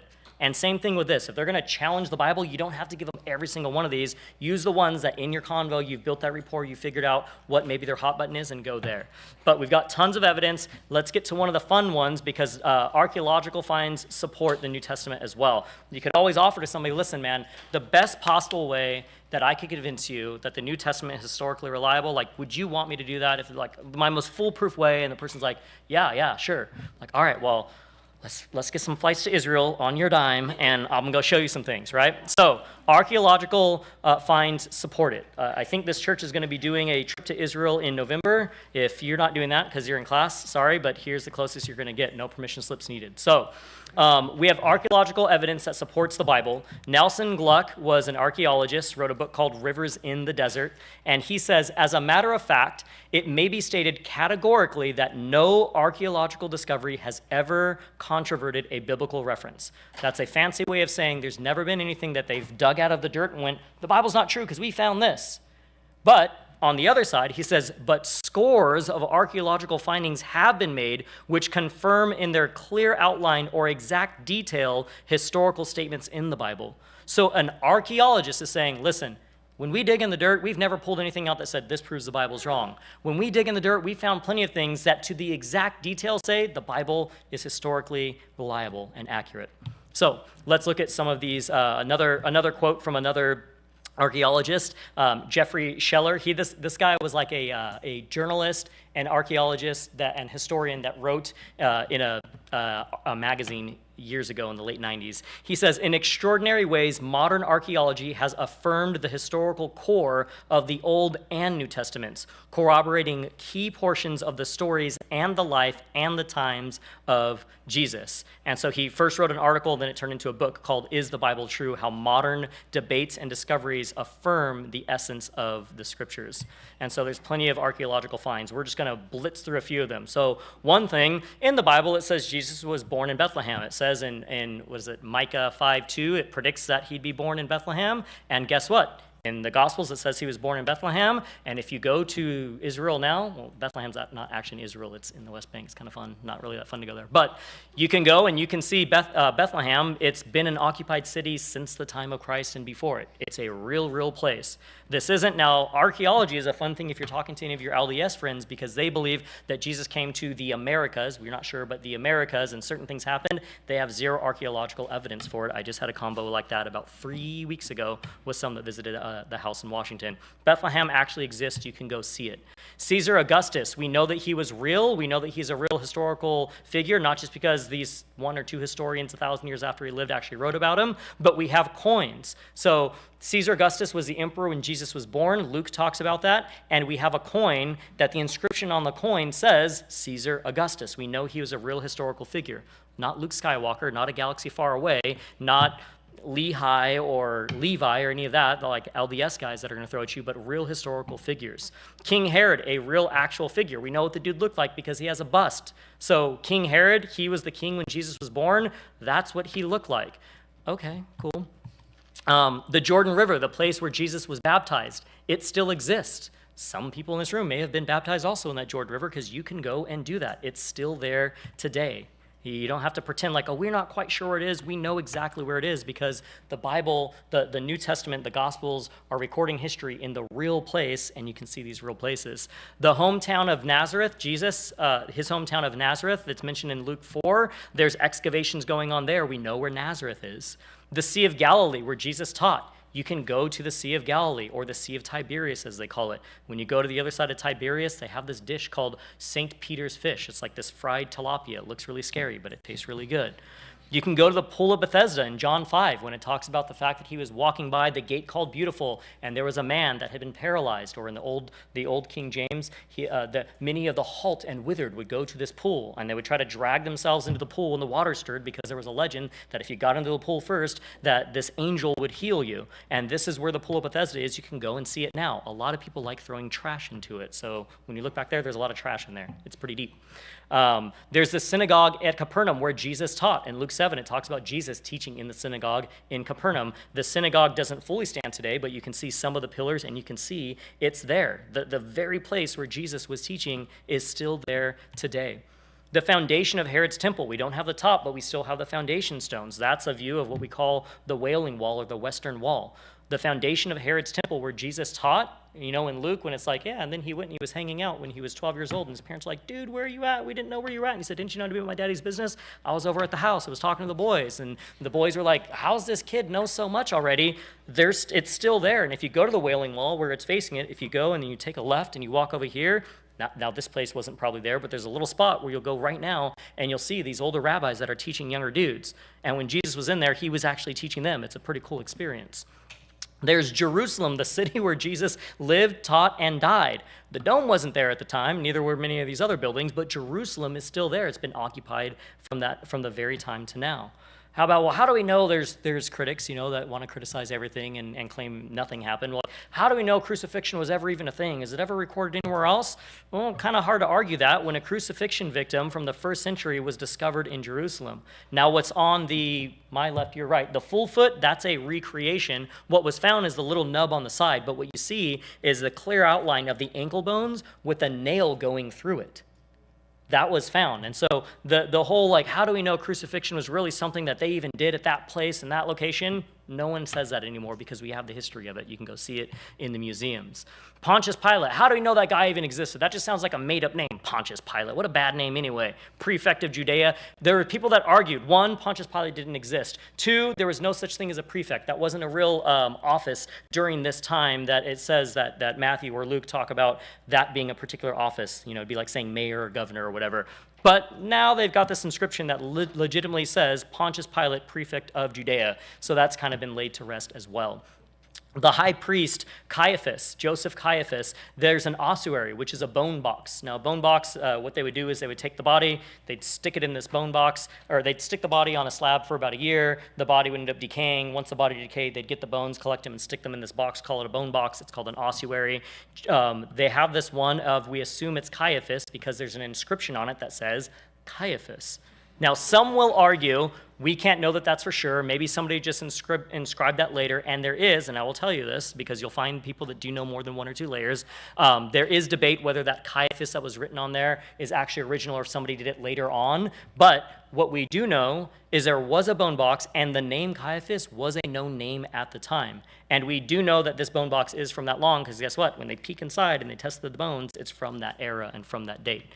So if somebody tagged it later, they were pretty accurate. The site of an empty tomb like Jesus' tomb. Again, be careful with this one. You don't want to say, I know for sure this is the tomb of Jesus, but what at minimum we can prove is when it describes the tomb like Jesus was in, that a huge heavy stone could be rolled. When you go to the garden tomb, you can see hewn into this rock, there is a tomb, there is a slab. In front of it, there's a little thing that looks kind of like a gutter, and there's a slab where a stone could clearly be rolled into it. What Luke is describing, what Matthew is describing, you can see a place like that right now. So even if the critic doesn't want to give you that's the exact tomb, the fact that tombs like that existed is completely historically reliable. It was predicted that the temple would be destroyed. We have the Arch of Titus, who did destroy Jerusalem in AD 70. He came in. That's historical fact. On this arch, it mentions, if you look up there, it mentions the fact that he came in and he destroyed things. That's the original arch that was created. And then you have this relief, and on the relief, it shows them carrying the things out of the temple, including, you might be able to see it even though it's a little small image, the menorah. And so they were carrying the items out of the temple as well. So scores of archaeological evidence. That was just a really quick field trip to Israel. Hope you guys enjoyed the flight. Beyond that, we even have non-Christian sources that support it. And so, fine, you Christians believe this, and maybe some New Testament scholars, but what about outside of Christianity? I told you maybe I'd give you a bonus 10th point. I'm going to give it to you because I like you that much. So, non-Christian sources for the New Testament, this is what they say. So this is a book from F.F. Bruce titled Jesus and Christian Origins Outside of the New Testament. So looking at historians outside of the New Testament writers, outside of those 9 writers, are there any historical facts that other historians say this happened that the Bible also agrees with? Well, let's see. Other historians note that Jesus was from Nazareth, that he lived a virtuous life, that he performed unusual feats, that he introduced new teaching contrary to Judaism, that he was crucified under Pontius Pilate, that his disciples believed that he rose from the dead. They won't say that he did, but they surely say that the disciples did believe that he rose from the dead. That the disciples denied polytheism, the belief in many gods, that the disciples worshiped him. Those two are really important. Because the historians are saying, now these disciples rejected their Judaic views, but they still remained monotheistic. They didn't become polytheists, believing in the God of their ancestors and now this God, Jesus. They believed that Jesus was God because they worshiped him. That's a pretty important point.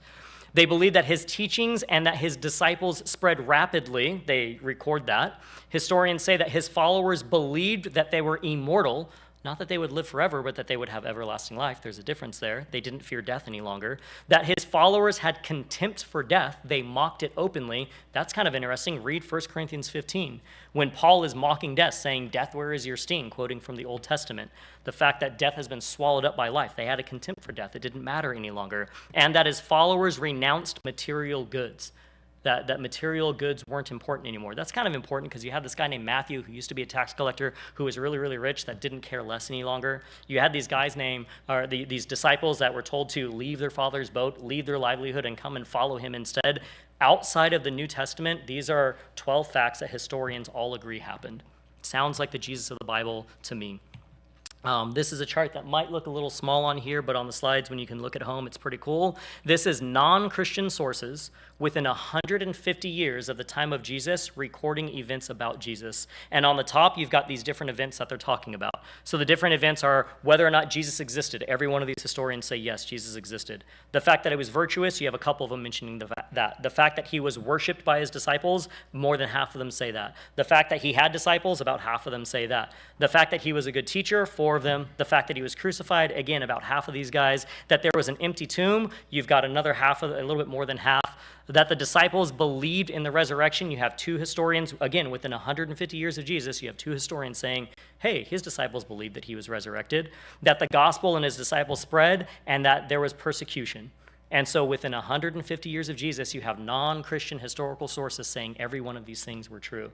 And the fact that not every single one of them agree with every single point doesn't matter, because when you put it together from the historians, you go like, oh yeah, the full picture, it was verified. Last thing we'll talk about, when you think about other historical figures, a good comparison that we like to use is Alexander the Great. We've all heard of Alexander the Great probably. This is his bust. I think he's a little more handsome than Herod. He's got more hair. That's kind of nice. Contemporary sources for Alexander the Great, meaning people that were alive during his lifetime to record history of Alexander the Great, goose egg. Remember, for the New Testament, every single one of those 9 writers was alive during the time of Jesus, and they said that they were eyewitnesses. Contemporaries during the time of Alexander the Great, goose egg.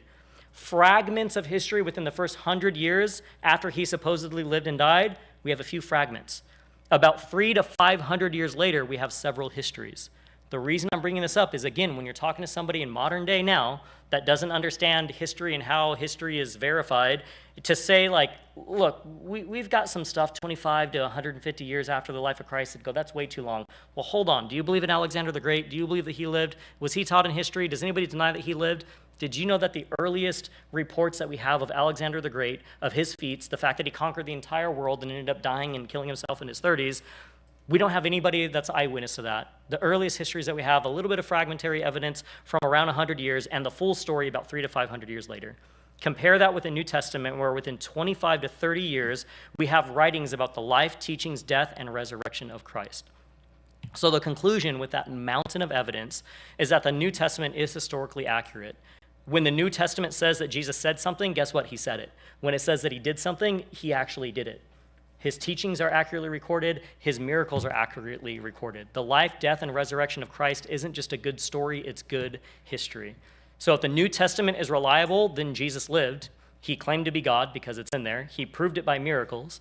If Jesus is God, then basic Christianity is true. And if Jesus is God, then he's the only way to God. And again, this is kind of throwing in some of those points that you get later on in the apologetic argument, but you've got to nail down first that the New Testament is historically reliable.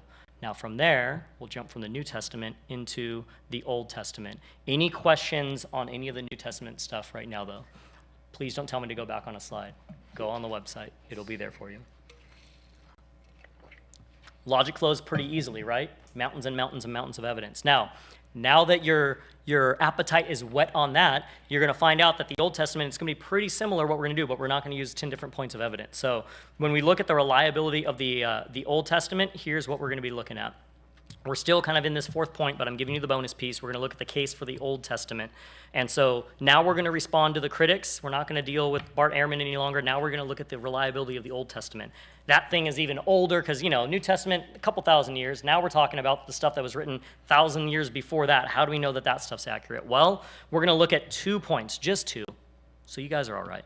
We're going to look at the reliability of the manuscripts, and we're going to look at the reliability of the writers. So when we look at the reliability of the manuscripts, what we want to examine is to see if there's evidence for accurate transmission of the Old Testament text. Just like the New Testament, we want to know, hey, if we take all our copies of the Old Testament and we line them up, is there changes? If there are changes, how many are there? Do they change any big theological issues or not? So we're going to look within the reliability of the Old Testament at the number of manuscripts and the accuracy between them. The number of Old Testament manuscripts is about 10,000. We've got about 10,000 manuscripts in the original Hebrew or Aramaic of the Old Testament. And the year span, the time span that we have, it covers about a 1,350-year span, meaning the earliest manuscripts we have are from about 250 BC, and the latest ones we have are from around 1100 AD. Remember, the span for the New Testament was, about 40 years is when all that stuff was written. For the Old Testament, the manuscripts that we have are spread out over 1,300 years. So that's not talking about the time gap. That's just saying that's how long the manuscript evidence goes from. And so looking at some of the manuscripts that we had, we're going to look at some of the most important manuscripts that we have that we look at, knowing okay, this is the Old Testament here. And so we have what's called the Oriental 4445 manuscript. This is in the British Museum. You can go look at it today. This is dated between about 820 to 850 AD. And what it has is most of the Pentateuch. It has Genesis 39:20, so it starts off in the story of Joseph, and it moves forward through the early part of Deuteronomy.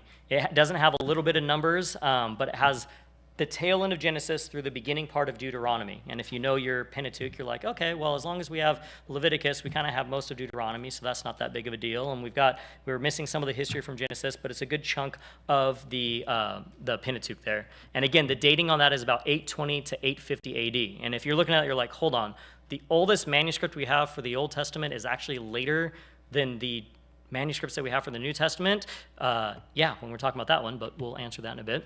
We also have the Codex Kyrensis. Now, that was found in Cairo. That's why it's called Kyrensis. But what this is it's most of the former and latter prophets. And so it's a good chunk of the second half of the Old Testament, and it's dated around 895. And so we have good manuscripts from the 9th century AD in both of these. This was found in Egypt, and it's housed in various parts throughout Israel. We have the Aleppo Codex. This is the entire Old Testament in really good condition from about 930 AD.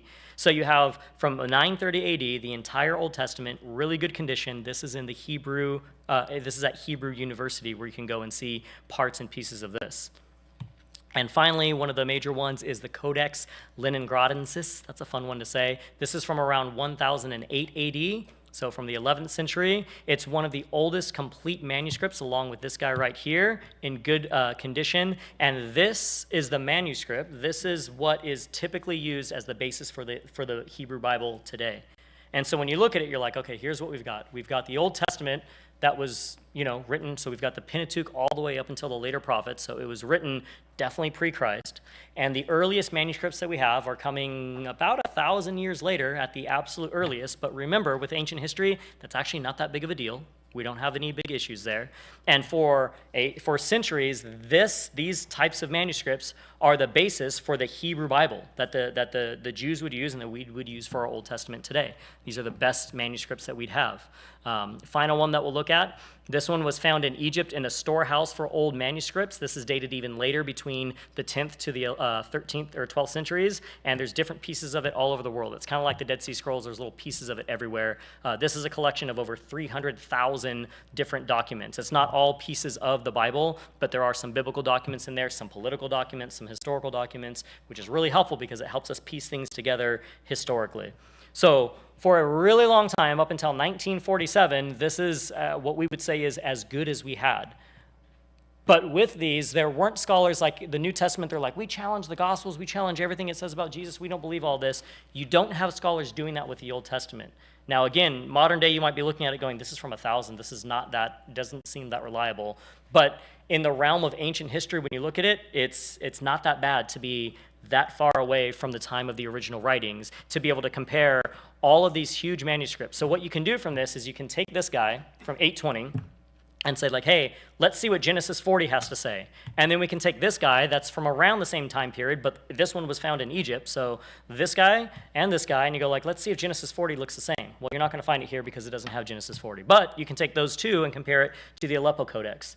So now within 100 years, we got this bad boy that has almost everything. We compare it to these two and go, oh, nothing's really been changed here. That's cool. And then we go to this guy that's about 100 years later, and we're like, oh, it all agrees still. Nothing's changed. And then we've got these manuscripts that's little pieces here and here, and let's compare the biblical manuscripts, and none of them have changed. You see why it's important that we have these different pieces of history going on. Things haven't changed. Well, if you're not satisfied, if that's too long, thankfully we have the Dead Sea Scrolls.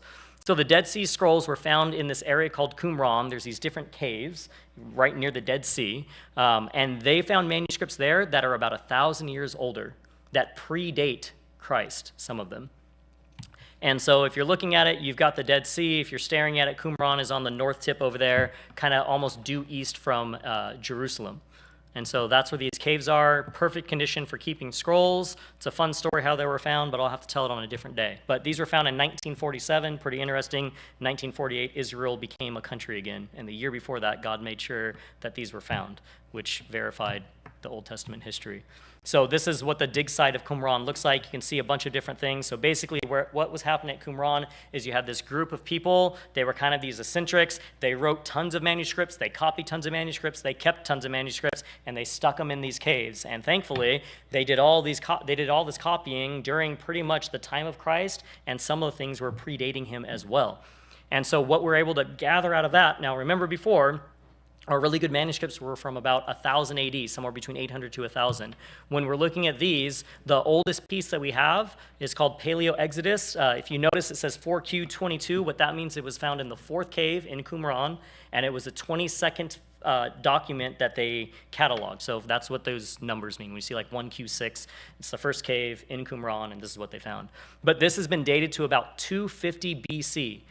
The significance of this, it's about 1,000 years earlier than any other manuscript. So you have to understand, Old Testament scholars geeked out when they went, wait a minute, hold on. The best manuscripts that we have that we get to compare are between about 800 to about 1,100. And when we compare them, they all say the same thing. But the naysayers were like, whatever, that's only a 300-year period, and it's so far from the beginning. And even though those don't say anything, don't have any challenges and differences, it's probably still not what the original Old Testament said.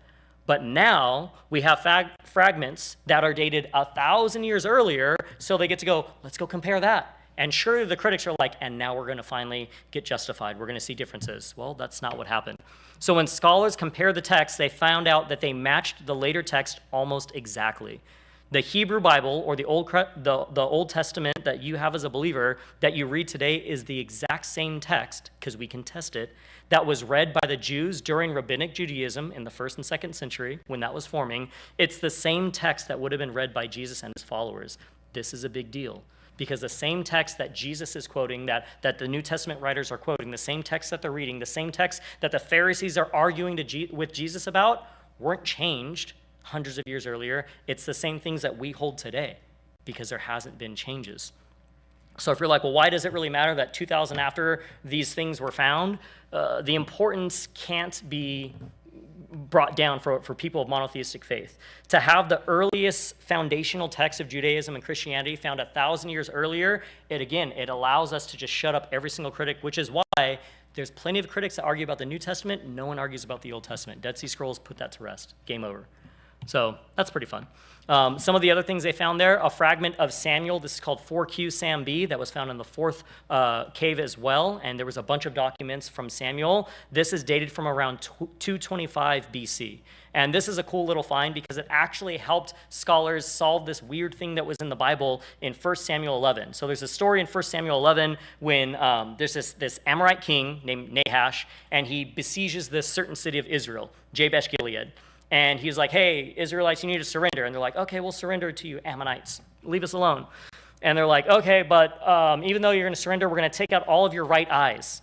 And it's like, well, that's weird, because usually occupying forces wouldn't do something like that. They would just turn you into a slave. So it's like, why do they have so much beef that they want to rip their eyes out? And so scholars didn't know. They're like, we don't know why. There's other times in history where Israel is taken over and they just capture them and make them slaves and maybe destroy some of their stuff or take some of their stuff. Why were they doing this to them?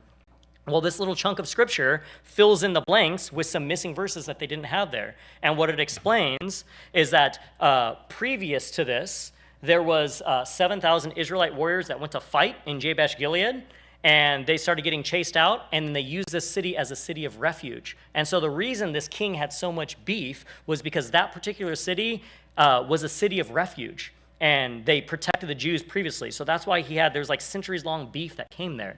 The reason this happened is this thing that happens when you're copying stuff. So those of you that have ever written anything by hand, I don't even know who doesn't type but writes now, but imagine you're copying a scroll. And when you're looking at these scrolls, it's literally, you have no spaces in between. It's all Hebrew. You're doing it, and you're like, let me copy what it says. Actually, you're going right to left. So you're copying it, you're copying it, you're copying it, and you've got a line here, and you've got a line here, and you've got the same word here as here. And when you're looking at it, you're like, I'm looking, I'm writing, I'm looking, and your eye skips a line. Anybody ever done that? Does it sound plausible that you could do that? That is one of the scribal errors that happens sometimes, and that's exactly what happened. It's like one little piece of a verse that says like, this was the city, that was a city of refuge, but it jumps from here to here. The cool thing about the fact that they had all these other manuscripts is you're able to get an earlier manuscript and say, oh, this has this, but clearly, if this was missed in manuscript, so manuscript A has that story. Manuscript B, guy missed a line, he missed that story. Everybody's going to copy manuscript B now. This one's lost. So the story's going to be gone every single time. Oh, wait, we found an earlier manuscript. Let's compare it. Hey, there's that piece that lost. That's how that happens. That's why the full message becomes clear there, right? We have the Leviticus scroll. This was found in the 11th cave, the first thing that was cataloged there. It's chapters 22 to 27 of Leviticus. And it's like, whoa, we're getting like a full scroll. We went from this tiny little thing that's like the size of a quarter to this little scrap over here that's got a verse to now we've got 5 chapters out of Leviticus. That's pretty interesting. These are dated to the late 2nd century BC, again, pre-Christ. We have the Hosea scroll, which is late 1st century. And one of the key finds and the biggest finds and the most exciting finds was the Isaiah scroll. The Isaiah scroll was the entire book of Isaiah dated to about 100 BC. So what they were able to do is, Isaiah is not a small book, 66 chapter book. They're able to take this entire scroll of Isaiah from over 1,000 years earlier than the best manuscript they have and say, now, the critics were like, if there's going to be anything, like, we're going to tear this thing apart. Well, guess what that they found? No significant errors in that at all when you look at the entire thing. That's why, like I said, after 1948, when they were discovered, in the next century or two, when they were looking at them and checking everything out, no one questions the reliability of Old Testament manuscripts because they'd be very, very foolish to do so. When you look at the dating, carbon-14 dating says that the Dead Sea Scrolls on average, or some of the earlier ones from maybe 167 BC, when you look at another type of dating, in the early 90s, early to mid-90s, they did the Isaiah scroll. They found that it should be somewhere between 202 to 93 BC. So this is the same kind of dating when they go and they find a bone and they're like, this thing's from billion years old. It shows that dinosaurs lived or whatever. Same type of dating. It's going to show that these go to that time period. If you look at the type of writing itself, because that's another way that you date things, you look at the style of writing, the penmanship, that kind of stuff, you get between 250 BC to 70 AD. If you look at the type of pottery that was found there, that's going to be the same type of style in pottery because they had different styles that were in fashion between 150 BC to 180. The coins that are found around in the caves are dated from 138 to BC to 135 AD. Cloth is from the same time period, early 1st, 2nd, 3rd century. And other manuscripts that are found south of Bethlehem are self-dated to 132 to 135. And it means that the Dead Sea Scrolls are even earlier than this.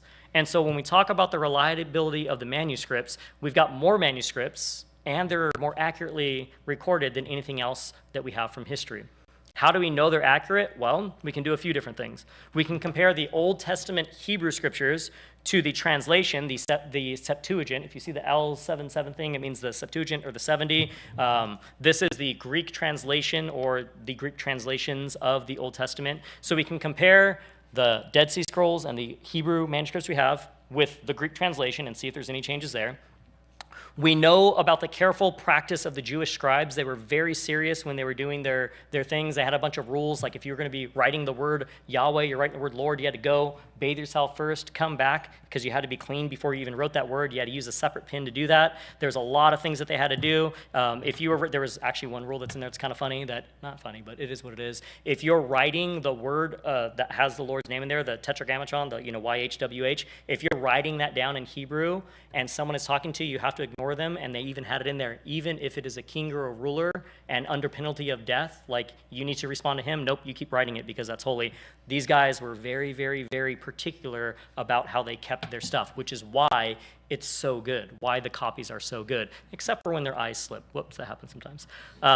When you compare parallel passages, so certain passages in Scripture that say the exact same things, you can compare different places, like Psalm 18 and 2 Samuel 22. When you look at the massive number of Hebrew manuscripts, 10,000. It's not the 25,000 of the New Testament, but it's pretty good in its own right. When you cross-check it with the Dead Sea manuscripts, the Dead Sea Scrolls, which are 1,000 years earlier, that certainly verifies it. And when you compare it with other ancient books. And so again, these Jewish scribes, they had these elaborate systems. They made sure that they accurately copied all the texts. They counted the letters that went across. They counted the number of words that were on every single page to verify each manuscript's integrity. They say, if you look at some of the Midrashic stuff, when it talks about how they're supposed to do it, the trained scribes were supposed to be able to, you could open up a part of the scroll and point at a spot, and they were supposed to be able to memorize exactly what letter that was, exactly what word that was, because it didn't change, because they valued the Word of God so much. Because to them, it wasn't just something that we have, that we all have. To them, it was this precious thing that recorded the words of God. And so looking at 3 different testimonies from scholars on the Dead Sea Scrolls. One says, it's a matter of wonder that through something like 1,000 years, the text underwent so little alteration. Here lies the chief importance, supporting the fidelity of the Masoretic tradition. The Masoretes were the scribes that copied it. So he's saying this shows that all their crazy rules were actually worth something because very little was changed. Gleason Archer, another archaeologist, Dead Sea Scrolls scholar, says Isaiah, the scroll of Isaiah, proved to be word for word identical with our standard Hebrew Bible in more than 95% of the text. All 66 chapters, which there weren't even chapters in the scrolls, but the entire scroll, 95% identical to what you hold in your hand at that point in about 1953 when they did this study. The 5% of variation consisted chiefly of obvious slips of the pen and variations in spelling. That's why it's a non-issue any longer. F.F. Bruce, who wrote that book about all the extra New Testament historians, the people outside the New Testament, he says when he was looking into the Dead Sea Scrolls, it may be now more confidently asserted than ever before that the Dead Sea discoveries have enabled us to answer this question of reliability of the Old Testament in the affirmative, it gets a thumbs up, with much greater assurance than was possible before 1948. Again, I think it's pretty interesting that when you look at the historical timeline, these things were found a year before Israel, post-World War II, was given the country back. When you look at the time gap, similar to what we looked at before, tiny little time gap within 150 years of the original writings to what we have from the Old Testament. You already know the closest thing else out there was Homer with 500 years and over 10,000 manuscripts. So just like the New Testament, it blows anything else from ancient history out of the water. So the bottom line, after 1,000 years, looking at the Dead Sea Scrolls versus the manuscripts, especially that huge Isaiah scroll, there's only minor changes in the manuscripts, Despite centuries of copying by hand, there's only a few differences. Can you imagine that? Like, we know how this works. If she wrote a page of something and then I had every single one of you copy it from here all the way down, it probably would be less than 95% accurate by the time it got to the last person in the exact same day looking at it. We're talking about 1,000 years of difference between the two, but you guys don't ascribe to the same crazy practices as that. There's no change in the message. The meaning remains intact. One word change in the entirety of Isaiah 53, which is one of the biggest messianic chapters in Scripture. One single change in 1,000 years of a word. 13 total changes in the entire book of Isaiah's 66 chapters. That's it. So that's pretty reliable, I'd say. So the manuscripts, thumbs up on that. What about the writers? Assessing the credibility of those that recorded the New Testament. So we can't really argue that it was copied accurately. What about the guys that wrote it? Is it really history, what they were writing down? Well, what do we know about the writers? What we know about the writers themselves is we know about their moral character. We know about the archaeological confirmation of their writings. We know that the supernatural character of the writings, because a lot of them are writing prophecy, which is a pretty supernatural thing. And we also have confirmation with Jesus, which, until you show somebody that the New Testament is historically reliable and prove to them that Jesus is God and prove to them that if Jesus is God, then he can't lie, that probably won't mean much to them, but it'll be a bonus for you guys. You'll like it. So, first thing we can look at. Well, what do we know about these writers? Well, we know that the writers of the Old Testament were Jewish, and we know that they lived and that they taught the highest standard known to man of morality, which was the Ten Commandments. So are we saying that these guys were perfect people? No. But again, think about it. It's these same people that the same morality that caused them, like, we are going to copy this script very, very carefully, so there's barely any changes over thousands of years. It's that same type of attitude of those that were writing the scriptures as well. Archaeology is our best friend here. There's plenty of archaeological confirmation of the writings. There's discoveries that continue to validate biblical accounts. I already took you to Israel, so I'm not going to do it twice. But lots of good resources. This is a book that was actually co-written by Joe Holden, who was my boss when I worked for a seminary, and Norm Geisler, who was like the apologetics, guy of all guys. But really cool book. Open it up, lots of different pictures. It's like, here's this thing, this is why it matters. Here's this thing, here's why it matters. Really cool book. You should check it out. Archaeological confirmations, again, we had that quote earlier. Nothing that they've dug up has ever said, like, oh, we found this, Bible's not true. Hundreds of things to dig up to say the Bible is true. Despite thousands of excavations and findings, nothing has ever been able to say that biblical fact is not true. They've never found something that said, oh, this city didn't exist, Jesus didn't exist. Everything that they find shows that the people, places, customs, cultures, activities that the Bible describes actually happened. Hundreds of finds that support the Bible. No archaeological evidence has ever refuted the Bible. We've already looked at that quote, but these are two different slideshows. Have we looked at this one before? No, this is a good one. Same dude, William F. Albright. He was like the big guy with archaeology. He said the narratives of the patriarchs, of Moses and the Exodus, of the conquest of Canaan, of the judges, the monarchy, exile and restoration, that's the entire New Testament if you didn't notice that, have all been confirmed and illustrated to an extent that I should have thought impossible 40 years ago. So this was in 1958, like in the late 1800s, early 1900s, when Israel is actually being excavated. That's when we're getting all these finds. What this guy is saying is like, hey, in my 40 years of scholarship, I wouldn't think that from the Pentateuch, from the conquest, from judges, from the monarchy, from post-monarchy, from the exile, and from the returning, that in every one of those major sections of the Old Testament scripture, there'd be things that have been proven for every single one of them. He says there can be no doubt that archaeology has confirmed the substantial historicity of the Old Testament tradition. Again, we're talking about the history of the writers. How do we know what they wrote was actually accurate? We have numerous archaeological confirmations. There's things that confirm that creation was from nothing. The Ebla tablets, which is ancient Near Eastern, different cultures, they're also stating like, yep, God created things out of nothing. There's flood accounts worldwide. The point of these two isn't that these guys are recording history because we don't believe in their religions. The point is this wasn't made up story. This was known throughout the ancient world, that it was created from nothing, that there was a worldwide flood. The Tower of Babel, we know that there's these ziggurats, these pyramids in that region, Sumerian ziggurats. The Mari letters speak of the prophets. They speak the actual names of some of the the patriarchs, Abraham, Isaac, Jacob, Joseph. These are mentioned from extra biblical letters that are written down. Sodom itself is talked about. Mount Sodom is a known area in extra biblical accounts. There's evidence of the Exodus in Arabia. There's also funky evidence of the Exodus, like use your brain when you watch stuff on YouTube. Don't believe everything that you see, because nothing loses credibility more than you showing them something that's like seems too good to be true. God doesn't need you to pretend stuff actually happened. King David, we found a stone that talks about the house of David. Again, every historical figure in the Bible, critics want to say they didn't exist. For a long time, they're like, we have no proof of David, until they found this stone that literally says House of David. They're like, okay, fine, he lived.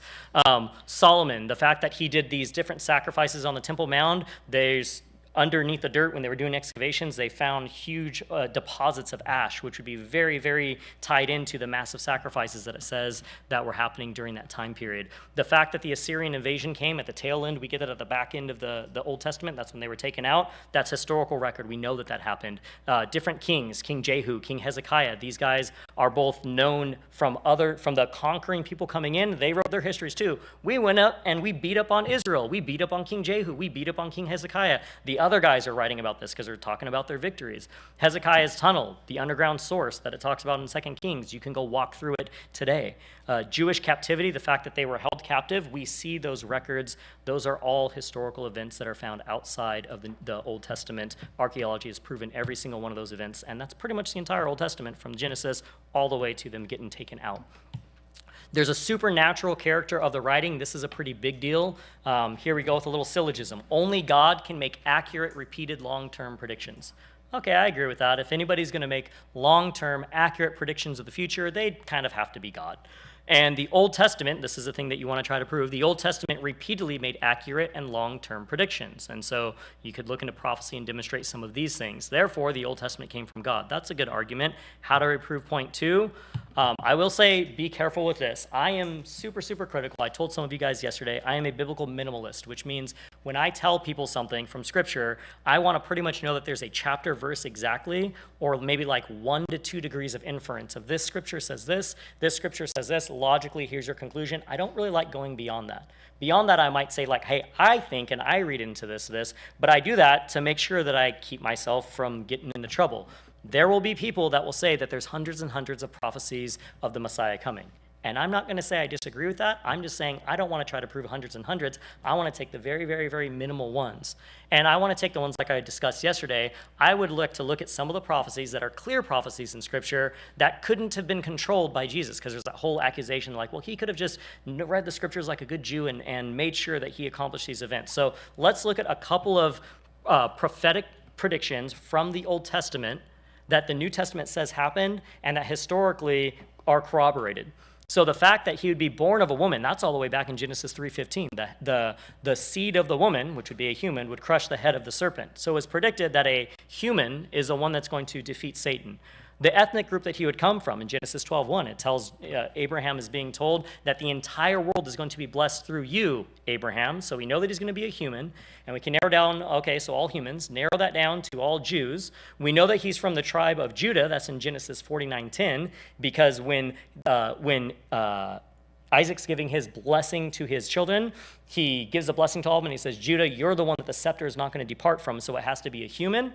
And that human has to be a Jew, and that Jew has to be from the tribe of Judah, and the dynasty that he has to come from, the kingship that he has to come from, is the line of David. That's in 2 Samuel 7:12, where it says that the scepter is not going to depart from the house of David. So he has to be not only from the tribe of Judah, but even from the family and the clan of David.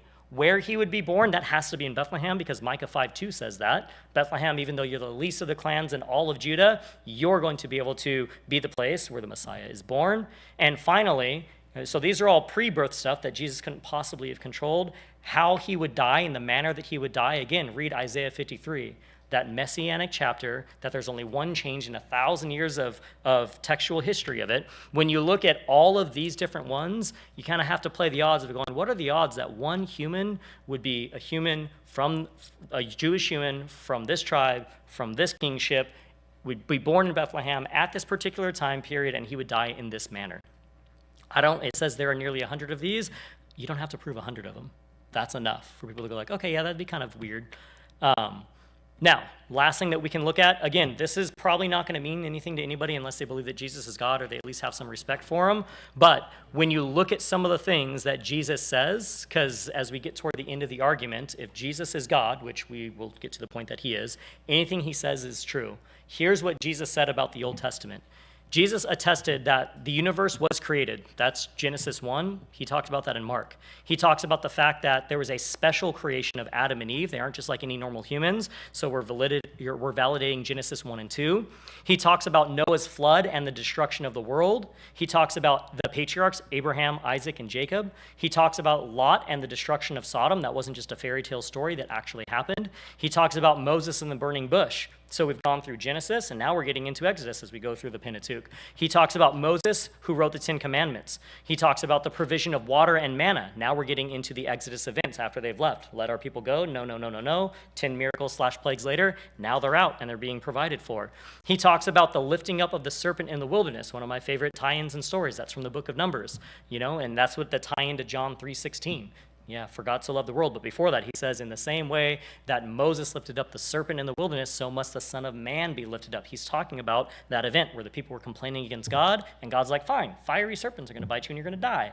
And then they were dying, and then they were like, Moses, we're so sorry, tell God, our bad. And Moses is like, no, just die. No, he does. He's like, okay, God, they didn't mean it. But God doesn't take away the serpents. He gives the people a way through faith to still live. He says, hey, you got to do this thing that's going to sound kind of wacky. Make this snake, lift it up on a pole, and whoever looks at the pole, because that's what I say they have to do, they will not have physical death. And Jesus ties that in, saying, in that same way, this is going to kind of sound wacky, but you need to look at what the Son of Man did, and you won't experience spiritual death. I'm not going to take the sin away. I'm not going to take the penalty of sin away, but I'm going to give you an option. I'm going to give you the grace to walk through it. So that's a really cool story. David wrote the Psalms. He corroborates that. So now we're getting into the wisdom literature.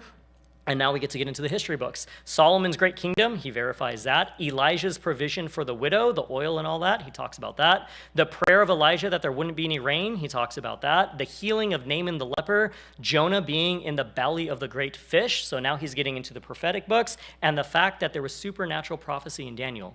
Jesus in his ministry corroborated the entire Pentateuch, the wisdom books, the history books, and the prophetic books as well. So this isn't just a cool story. There's a reason why we say like, oh, it's like a crimson cord, everything ties together. It really, really, really does. So if you're not convinced, I'm sorry, but the bottom line is, much like the New Testament, the OT has more manuscripts, earlier manuscripts, better copied manuscripts, and more reliably recorded history than any book of its time. So if you can't believe the OT and the New T, you can't believe any of history. And that is a mountain of evidence, and that's why I said when somebody asks you, well, how would you prove the Bible's real? You go, how much time do you have? And which thing do you want to talk about? Again, I don't expect you to memorize every single piece of that, but pretty good reason to believe that the Bible is actually historically reliable, right? Hasn't been changed. We can look at it. You can literally get the manuscripts, and thanks to internet, you can literally pull all these things up from museums. You can ask people, show me where it's changed. No one can show you Old or New Testament where anything's been changed that has any kind of actual significance. The claim that, well, this government changed this so that they could have this, and this government changed that, show me. It doesn't exist. Cool story, no proof.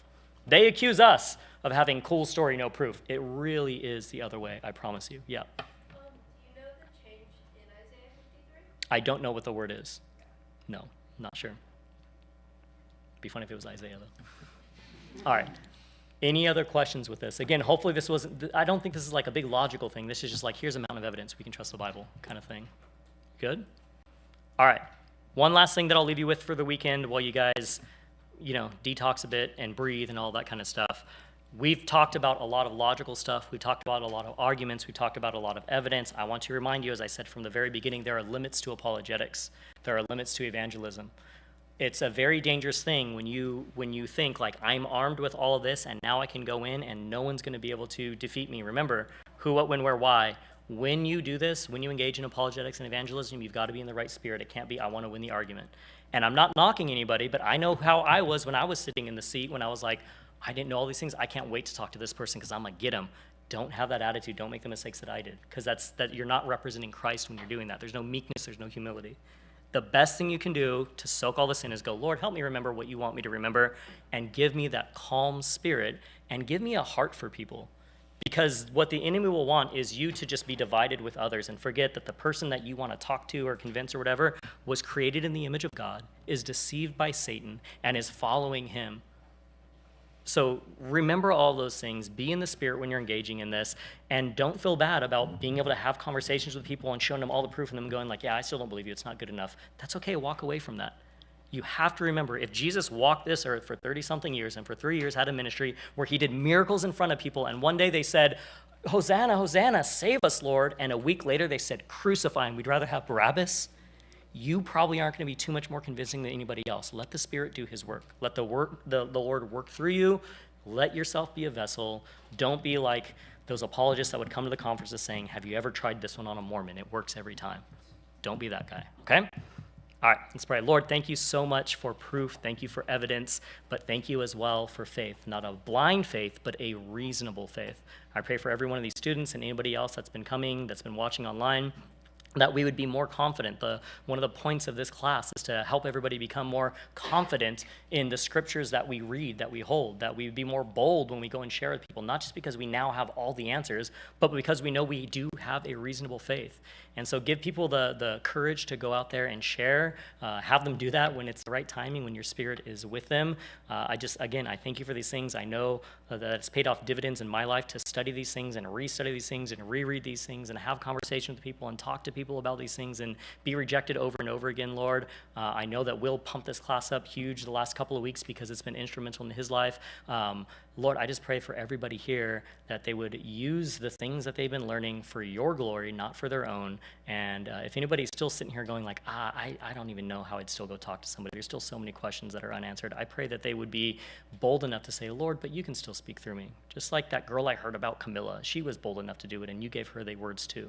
You're not just going to supernaturally fill our minds with facts and figures. That's why we've got to study it. We've got to have a bank that we've deposited in to do some withdrawals. So help us to do our part of doing the deposits. But Lord, let us leave it to you and your wisdom and what needs to be said at what time to what person and for how long and when we just need to shut up and be done. So thank you for being who you are. In Jesus' name, amen.